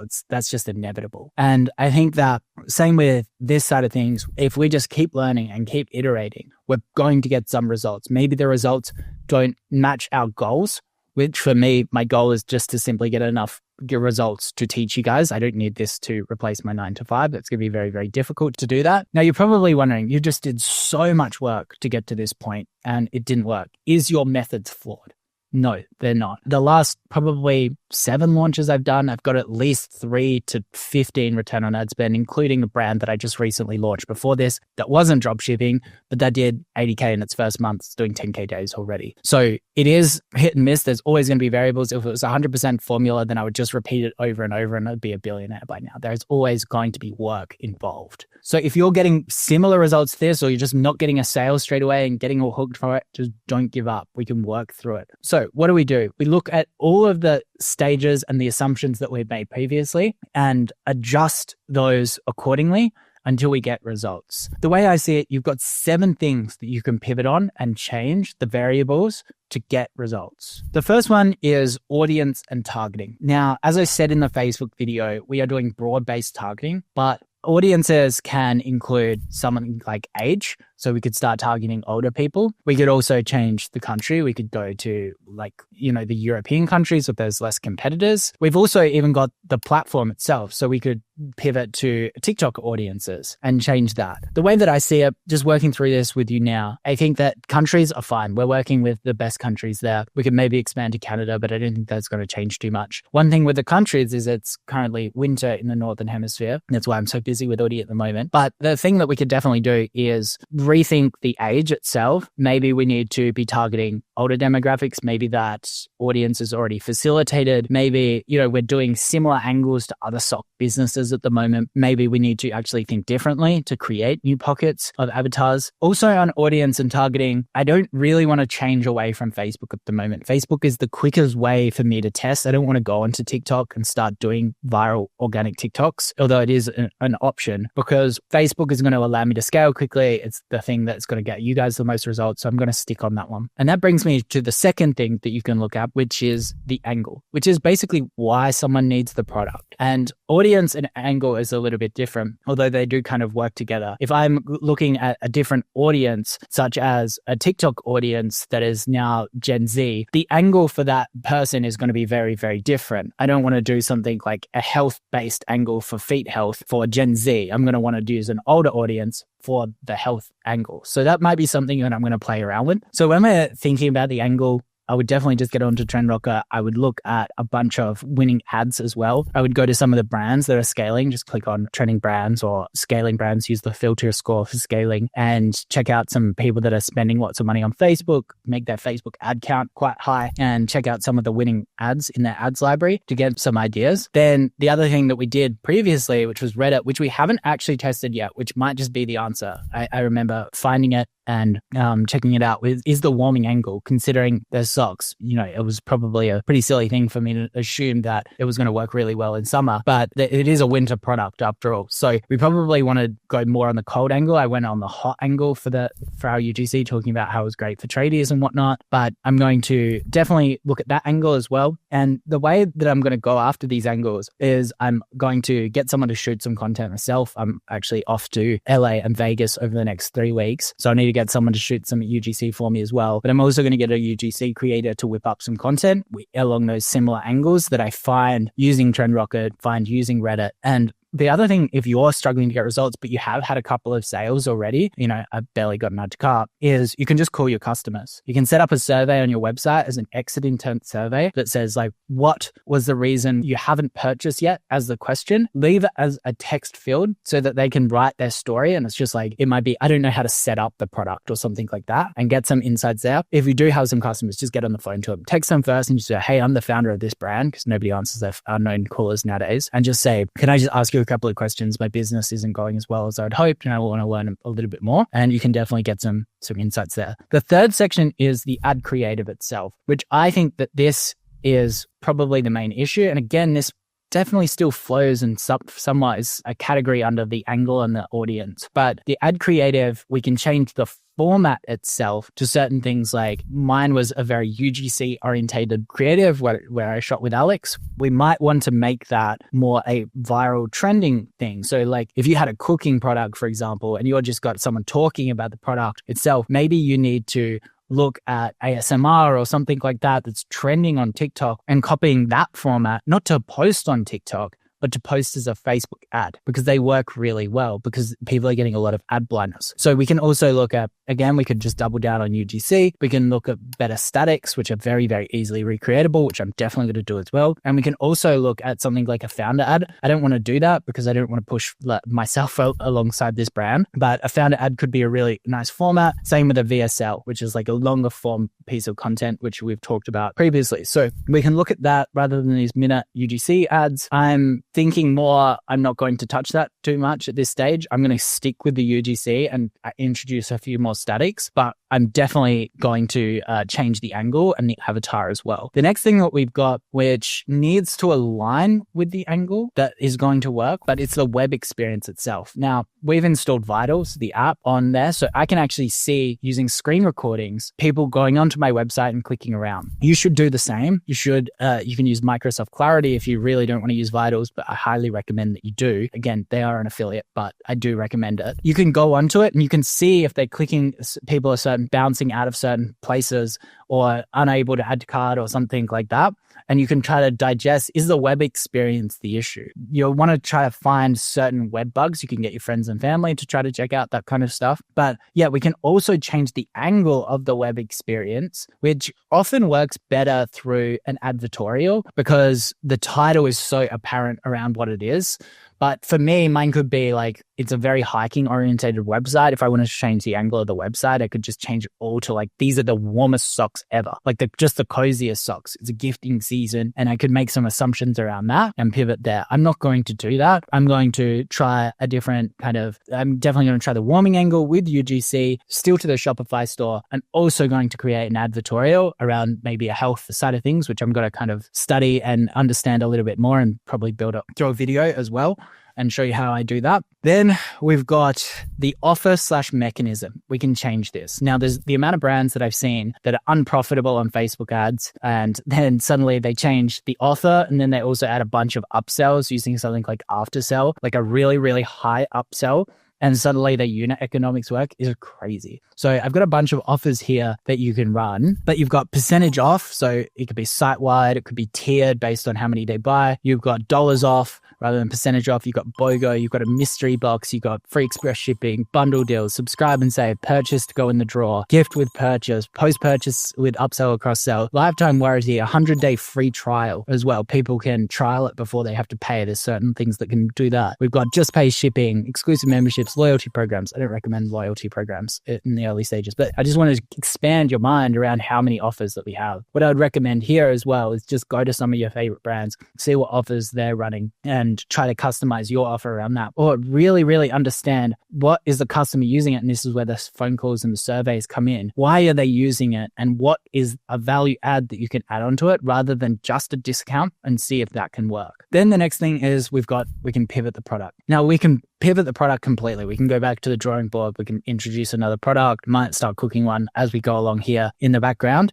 to launch, but I don't want to do that, as I've kind of talked about. And I don't think that you should do that until at least you've spent a little bit of time trying to dissect this, posting your results or whatever, your website, your ads, all in the Discord, so that we can monitor it and be like, yeah, this is working, this isn't working, or like, you just really need to fix this, and getting some feedback. I really don't want anyone pivoting their products yet, because we've just spent so much work and time setting up the website. And then the final thing that I will say is that you can just be patient, because Facebook it's using algorithms, and it may just take a little bit of time for Facebook to warm up in terms of the audiences that we're actually targeting. It might also change. Yeah, we might get a little bit more trust there, and Facebook will start lowering those CPMs and going from there.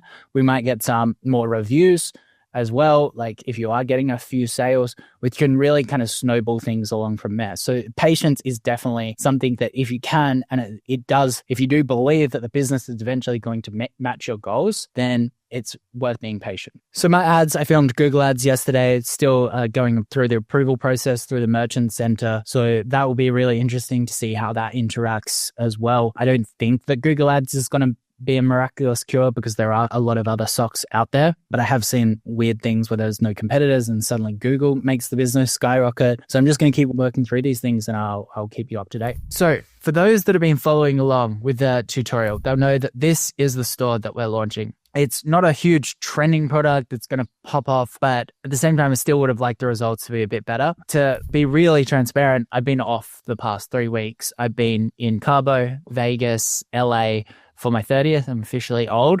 So I haven't done a huge amount of work. I'll explain what I would have liked to have done at this point, so that you guys can actually go and do that. And I'll also explain maybe some things that have changed since the last tutorial, because again, I'm trying to be really transparent and make sure that you guys kind of see all of the ingredients. So this is now a 3D render, which I've created through Upwork. I think that for those that saw when I set up the Shopify store, I was using a BOGO offer here and was getting no sales. And I think that was because it was just a little bit tacky. Whereas realistically, we've now added these 4 pairs, 7 pairs, 1 pair with no discount with a bundle creator. And I'll cover all of that stuff in my AOV video, conversion rate video, however I present that, because it's such a big part. And that really has helped, because we've had a couple of 7 pairs come through in the UK, which is, good money. So we've set up these bundle collectors. Aside from that, everything on the website is pretty much the same, I would say. We've changed it over to a Christmas sale, which is good. So here's the revenue of the business. Obviously, it's always great to get your first sale, no matter how long you've been doing it. Ask anyone. As soon as you get a ka-ching, even if it is an unprofitable sale, it's always pretty exciting. So this is the conversion rate was probably going to be a little bit inflated, which I'll explain in a second, because we're using advertorials for this. But yeah, the sales are coming through. Pretty much all I've done on the Shopify side is I've come into ZenDrop and I've got these orders in here. You can see the total down the right. This is our cost to ship the products. I've turned auto fulfillment on. You can actually click down here if you want. I've turned auto fulfillment on just because I want them to ship it out straight away, so that it gets there for Black Friday. But if your order is under $10, you're going to want to under this, there's going to be a charge that ZenDrop will charge you for.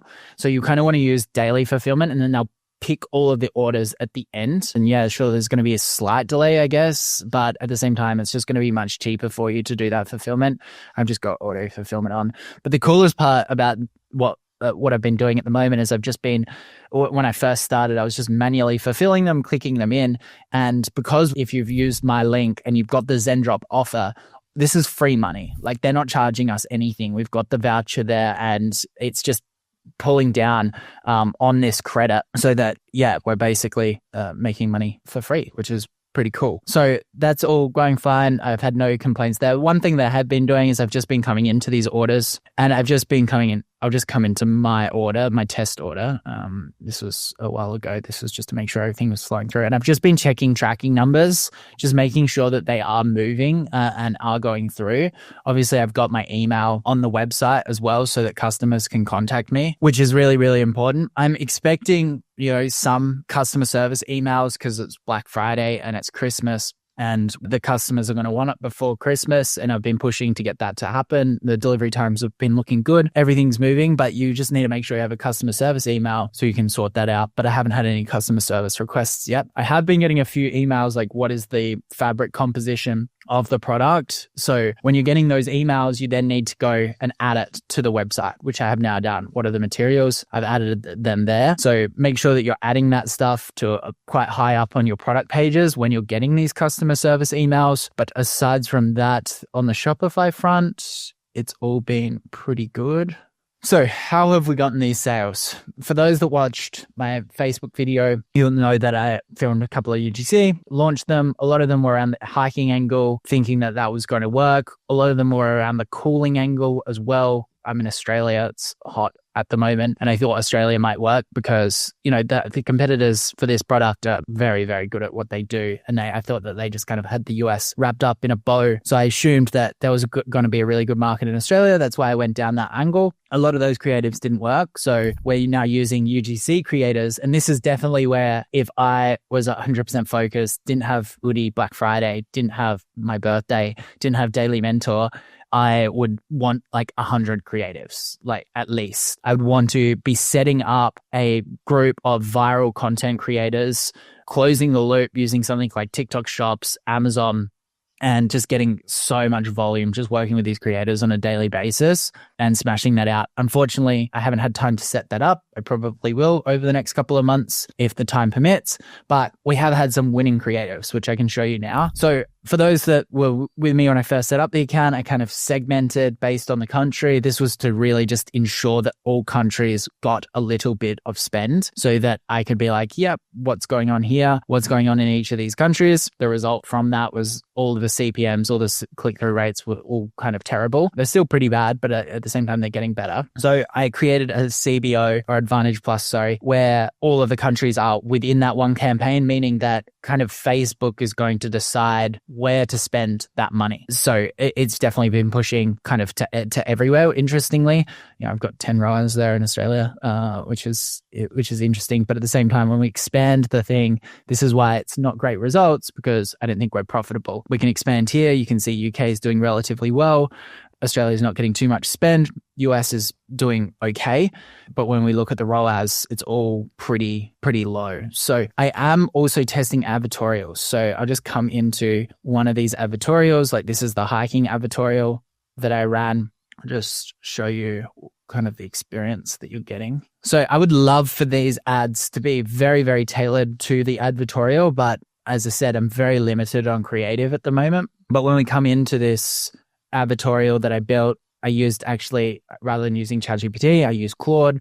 I just put in the framework of advertorials, problem mechanism, solution mechanism, and then added some of my own story to it as well, because I've, done Everest. I've done a lot of these hikes. I've done Machu Picchu. So I added this advertorial and started driving traffic to that. Interestingly, the advertorial around just more so around circulation and the fact that polyester socks can be really, really bad for you is performing better than the hiking advertorial, which is again kind of down the angle that hiking stuff isn't working, which is largely what I built my initial positioning off. So that's really, really causing us some issues, but we can definitely solve that. This advertorial definitely still needs work. All of them need testing. I was just testing it. Like you can see the favicons not even fixed on that one. But as I said, like you can see that the advertorial here is working quite well. So let me break it down week by week and what I saw. Now Google spending $2 a day, I just set it up and it's basically spending nothing and there's no conversion. So we've only got one form of traffic, which makes it a little bit easier to know where it's all coming from. But, first week we got our first sale at $167, which was good. It was a kit. It was coming through that. And then I introduced the advertorials later. You can see that there's no spend. So that was all good. Then the week after, which is, I believe that was Black Friday week. I was in Cabo at that time, which was fun. So this week, introduced the advertorial, consider this getting better results there. So my next steps with this is definitely, I've got one more advertorial to test around sock smell, because I have I've got a really good story for that, like an actual personal story. It's kind of funny, but I'm going to test that one as well. I don't think that that's that stronger angle. I think the foot health angle is really good. I think niching down more onto what I've learned from the creative side of things, which I'll show you now, is probably where I would also go. So when we look at the creatives that have worked, we'll look at the whole picture. Yeah, we've got the whole picture there. So as you can see here, we've got 0.96 ROAS, which means we're losing money. If that was the correct, we can come into Shopify and check the sales in here and make sure that the sales match what is in here, just to be certain that, it's attributing correctly, which it is. But yeah, basically we're losing money, which is why it's not great that we've got, even though we've got 1,000 sales. But the great thing is we are getting data through. So this is the iterative process. One of my friends, he launched a brand. He was getting 1.1 ROAS in the first month, iterated on it. He's going to do $10 million in his 8th month of business profitably. So it is this iterative process. But yeah, we can come into here, we can look at the amount spent, sort by that to kind of try to understand. You can see that there's just this one winning creative that we can come into and we can play it. So you can see it's talking about merino wool socks. So the merino wool customer is probably very, very set on that product, but we are explaining why we have a better mousetrap pretty much, which looks like it's going to work for hikers, for a bunch of different demographics. That's a really interesting insight that's working so well. We could definitely double down on that with landing page angles, adding, comparison tables, putting it in our emails, or we can just get a ton more UGC creators to actually make that call out and find a winning format, because that format, we've just stitched a bunch of customer generated content or UGC to tell that story. Imagine if we get someone very, very compelling that talks about the science using the formats that we've done. And we just keep doubling down on that, guys. Just keep going. This is why it will be really good if you can get great results initially with the first product selection, because you need those profits, you need that money to just keep reinvesting into content and get that engine flowing. So where do we take this brand now to get it profitable? The first thing we need to do is we need to actually be tracking daily profit. It's really, really important. So I'm going to do a session on that and set that up. I know that I'm not profitable. Again, with a ZenDrop credit, I don't have any cost of goods right now. So I think that's, or cost of shipping. So I think that is, makes it much easier, but I am definitely losing money on ads. Then, we could go change the offer, but this is just a creative issue. Maybe it's a website issue as well. I need to make that a little bit better. But if I can get a winning creative with winning positioning and work on those advertorials to increase AOV and also the angle with that and make sure that is dialed in, this is going to work. And we can definitely get it to a profitable point. I should have some actual time to deal with that over the next 3 weeks, even though it is Christmas. But yeah, that's basically where the brand is at. For those at home, think about your offer, think about your creatives, keep briefing in creators. I'm going to do maybe I'll need to keep doing some videos on creators. Maybe I'll need to keep doing some videos on how to design the website. Just drop the comments below and we'll keep working through it together.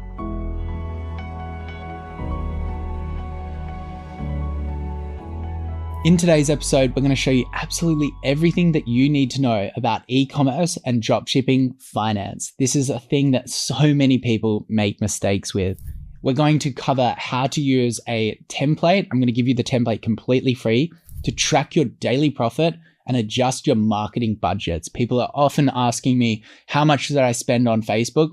This is going to give you the answer. Then we're going to show you a free app that's super simple. It automatically pulls all of those numbers and allows you to adjust quickly. And then finally, we're going to cover just general things about finance and team members, because now you're making profit, you need to start paying taxes. Now, one thing that's quite unique about e-commerce and dropshipping, which is kind of different to a lot of other businesses, is our ability to change marketing spend on a daily basis.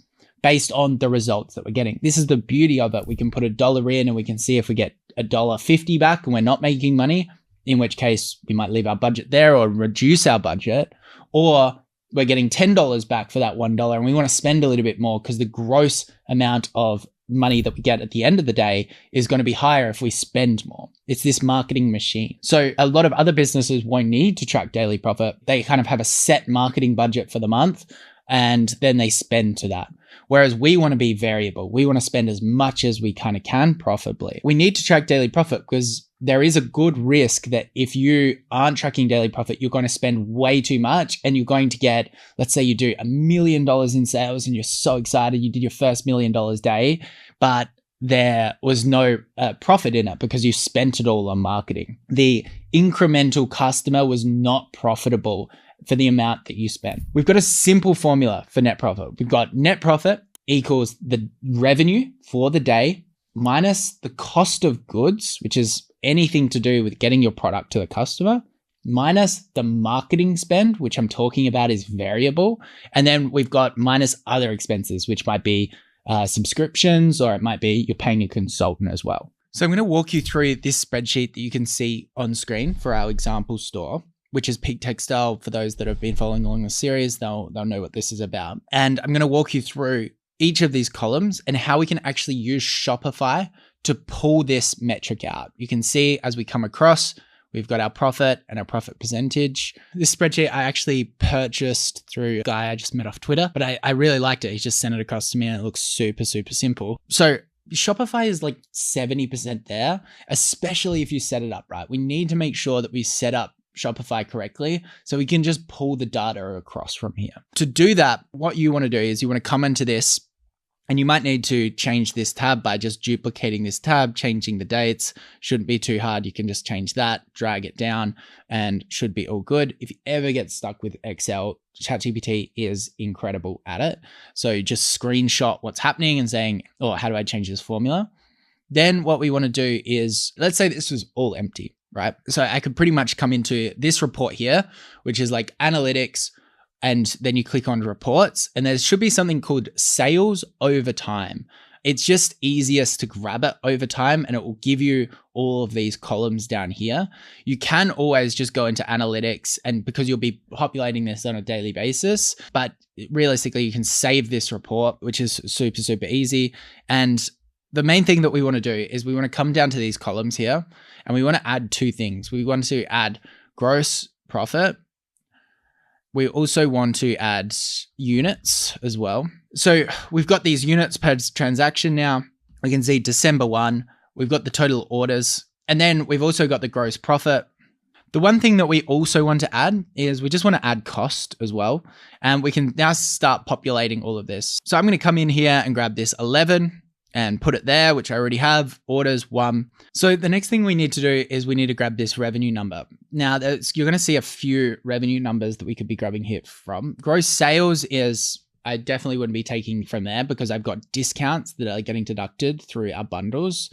Then we've got returns. I haven't had any returns when selling something that's kind of branded and solid. Then we've got net sales, which is basically the deduction of that. Now, this might be an okay number to grab for some people, but you can see I'm also charging shipping. For people that aren't spending enough money, I've got a shipping threshold. So the number that I actually want to be grabbing is this total sales number here, which you can see that it's added back the shipping. Now, with duties and taxes, this is where it can get a little bit confusing and it's a little bit difficult because there's multiple different types of demographics watching this video for me.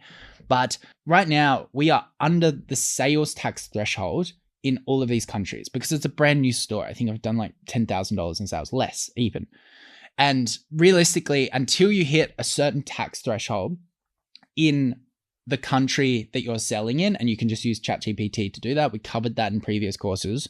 You don't actually need to be charging sales tax. When you do start charging sales tax, you need to make sure that you're excluding them from all of these calculations because that money is not yours. It's just going to pass straight through. It does, however, affect the consumer's decision because it does make the product look more expensive. I'm not going to get down that rabbit hole.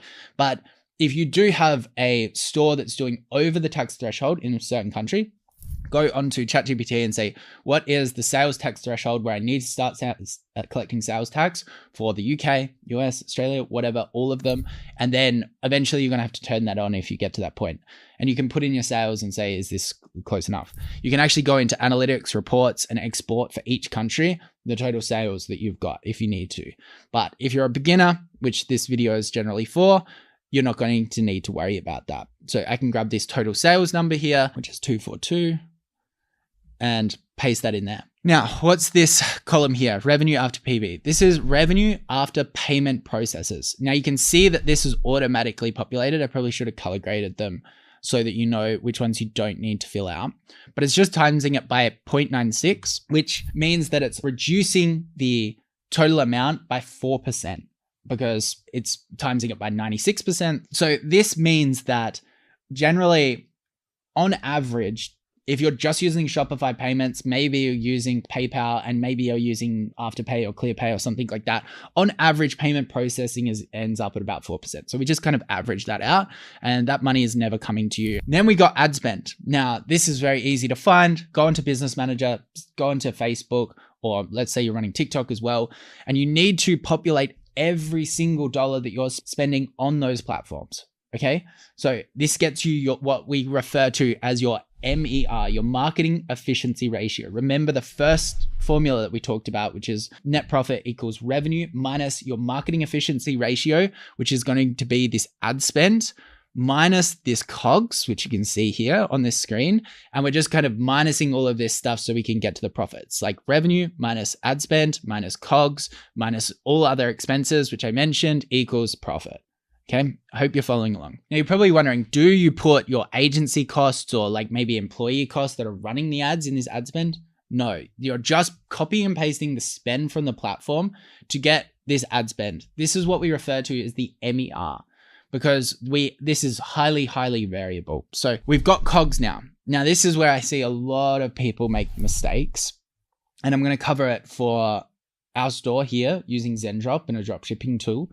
And then I'll just cover it just generally for e-commerce as well. This COGS line, we want to basically have every single cost for getting our product to the customer in one metric, right? So if you were doing e-commerce as a whole, you would want this to include the cost of the product, the freight of the container to get it to the 3PL, the 3PL costs, the courier costs to get it to the customer.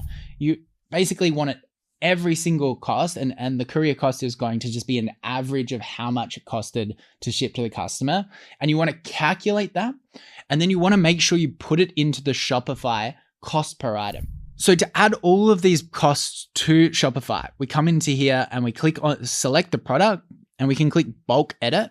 And then we've got all of these things here. We've got our price, but we go to columns and we go to cost per item, select it and input the cost per item for all of your products and make sure this stays up to date. You really want to do this early because what's going to allow you to do then is come across to this spreadsheet here in the actual reports, analytics, and we can scroll down. We can get things like our gross profit and even the cost, which includes all of that. So you can see here on this product, our average cost is around $6. Just chuck that in. And then we know that we have 11 units sold. So realistically, that should be 66, but I think I've changed that slightly. You can see that this is $55 here. So when I come over here and I go to COGS, we can easily pull, and again, remember I had to put the cost into here. I can just grab this number, 55,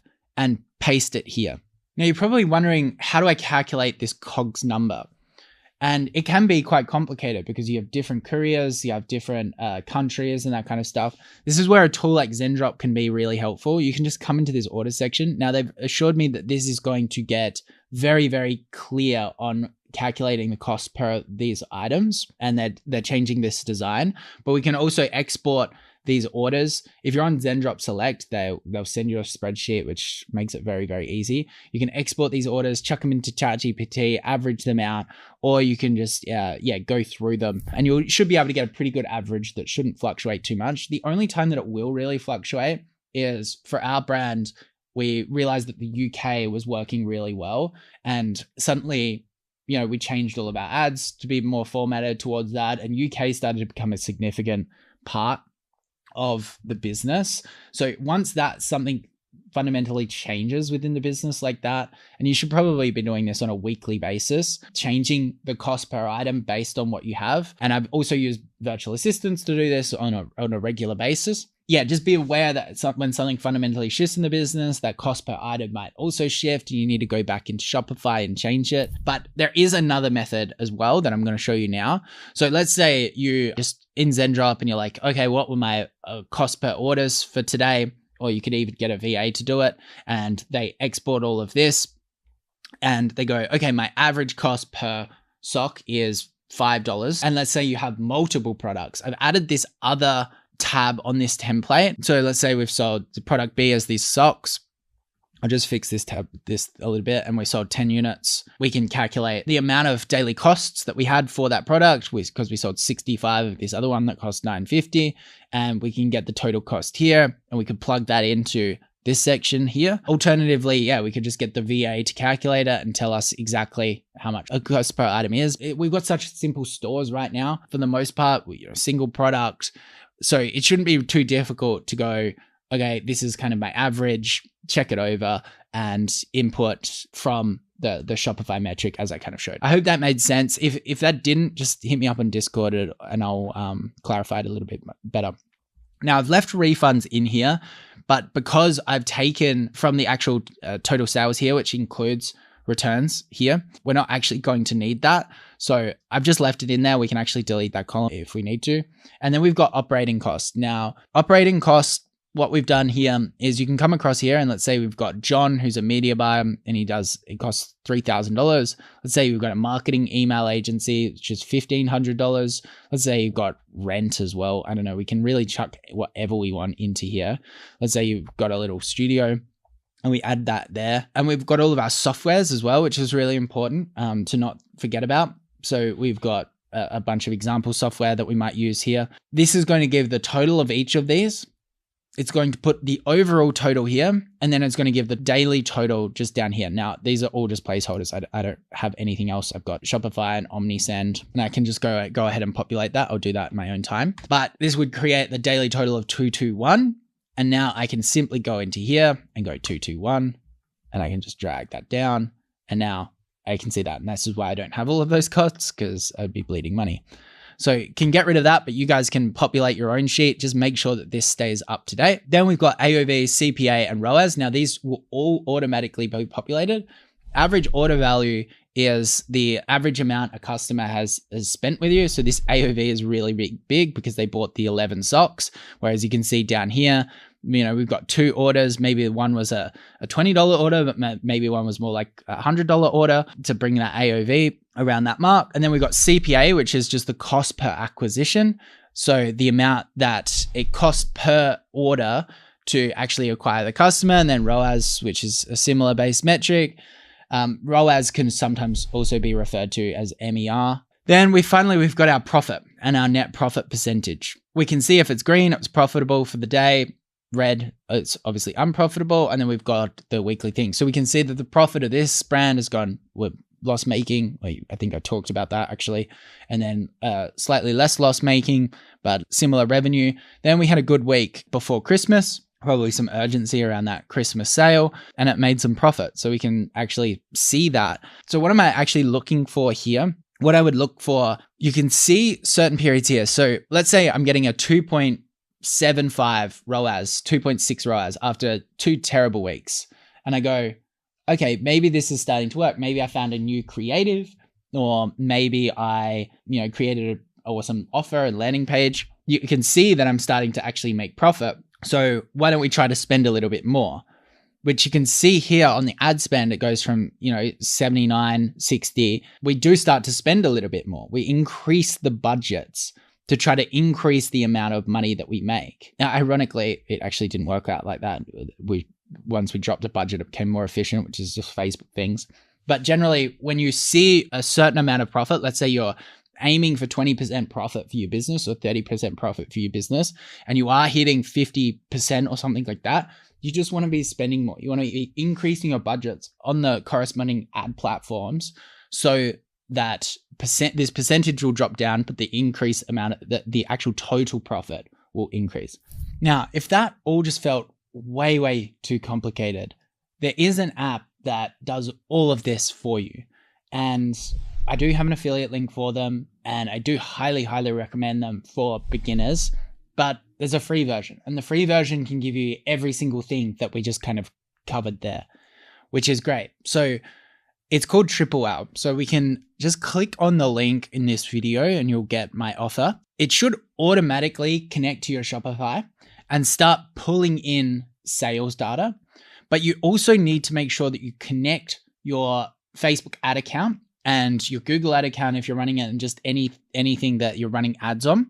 So you can actually directly integrate with that. So I'm just going to do that now. Then you should be brought to a page that looks similar to this. So this is going to match similar metrics over here, but you can see that it's pulling in my ad spend, which should be approximately, around about, so pretty close.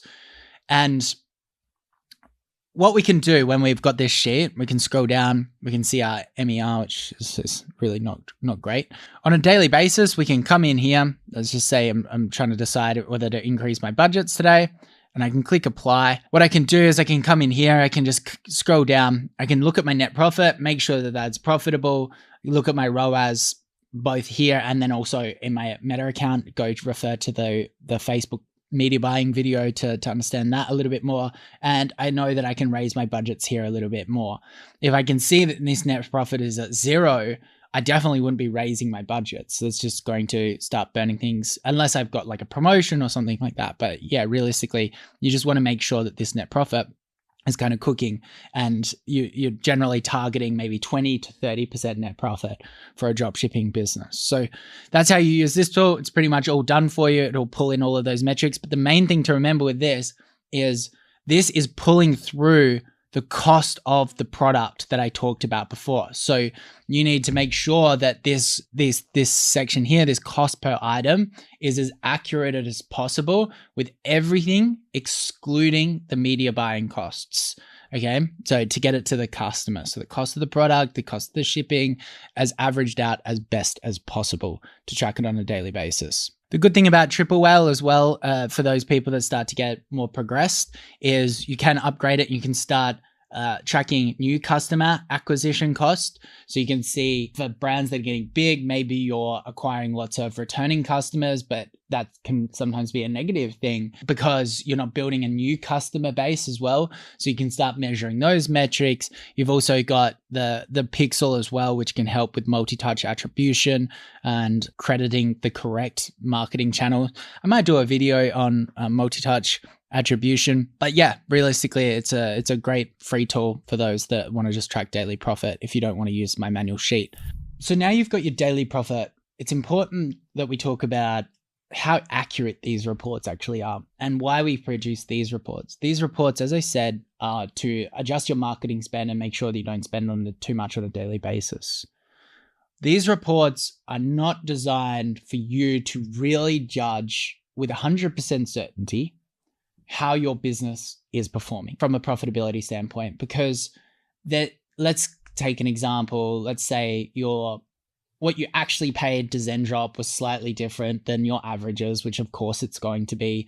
Let's say you forgot to add the OmniSend subscription cost there for a couple of months, and all of these things. When you're reporting to the government how much money that you've created or how much profit you've made or lost, it needs to be completely accurate, because they will do something called an audit and they will ask you for every single invoice and they'll go through and check it all. So to do that, we need to have a more accurate form of accounting. The first step that you do, let's say you just started out and you don't really know what you're doing. The main thing that you should just be doing is every single transaction that you have on your bank card or your credit card should be in a Excel spreadsheet. And you could even Google just basic bookkeeping Excel spreadsheet, with the link or with the file itself of the invoice. So let's say we subscribe to Shopify. As soon as we subscribe to Shopify, you will get an invoice or a receipt, and then you want to save that into the spreadsheet. Just by doing this, you're going to be light years ahead of most people at the early stage, because when it comes to actually lodging tax, you can then provide all of those transactions to a bookkeeper or an accountant. Sorry. So the difference between a bookkeeper is generally going to be a lesser tier of financial person, in that they just reconcile this expense is a subscription cost, or this expense is a cost of goods, and they will help you deduct the perfect amount or the legal amount that you can actually do for each of your transactions, because some things can interact differently internationally, some things you can't deduct. You've got sales tax as well. So a bookkeeper is just going to go through for every single one of those transactions and kind of let you know what you can actually deduct. An accountant can obviously do that as well. And some people will get accountants that do their bookkeeping, especially in the early stages. That's completely fine. But the accountant will actually also be accredited in the region that you're lodging in, was probably the region where you pay all of your taxes and you live, or you've incorporated, and then they will do the final lodgement for you.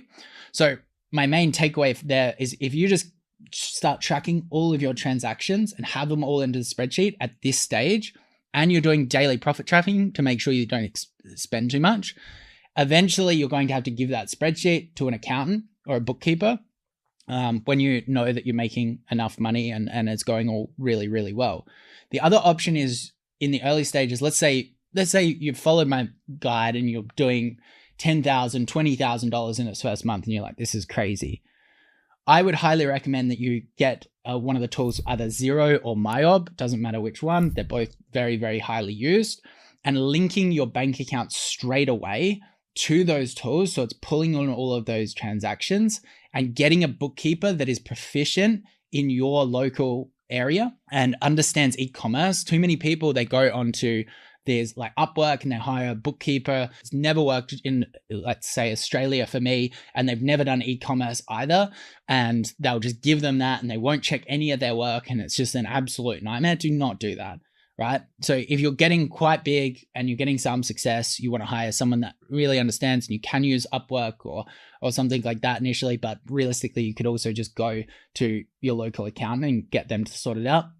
But I do recommend, highly, highly recommend someone that has worked on an e-commerce based business, that is experienced with importing from China, dealing with a bunch of different countries as well. So if you can get a referral, that would be a very good way of confirming that. Now, once you have an accountant working with something like Xero or MyOb, they're going to produce what's called a profit and loss statement.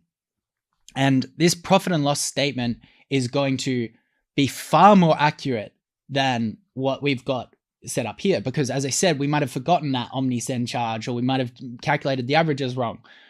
The profit and loss statement that is produced from those accounting softwares is exact, because it is exactly what has been taken from the bank account itself, because it's linked to your bank account, right? This is us estimating. So you can't just miss all of these transactions. Well, it's as accurate as possible. So this is why really having both of those forms of P&Ls is important, because if you get to the end of your, like, let's say you're in month 3, and this is saying that you're at 30% net profit and you're profitable, but your accountant is saying and producing this more accurate report and saying, hey, you're unprofitable, then chances are you've gone wrong in this setup where you're setting up the daily tracker, and something needs to be adjusted. Because otherwise you're going to keep spending, and don't just keep getting reports from these financial people and just being like, oh no, I'm pretty sure I'm making money. My cash balance is going somewhat up. You need to make sure that those things reconcile, because trust me, you'll just keep spending and you'll start losing money. So that is a closer source of truth, those P&Ls. But at the same time, you also do need to manage that finance person. Long story short, there's a few things that you got to work through as you start to get a little bit more successful. What I'm trying to do is just keep you organized at this point, so that when you engage that account and they're like, wow, how did you even know to do that?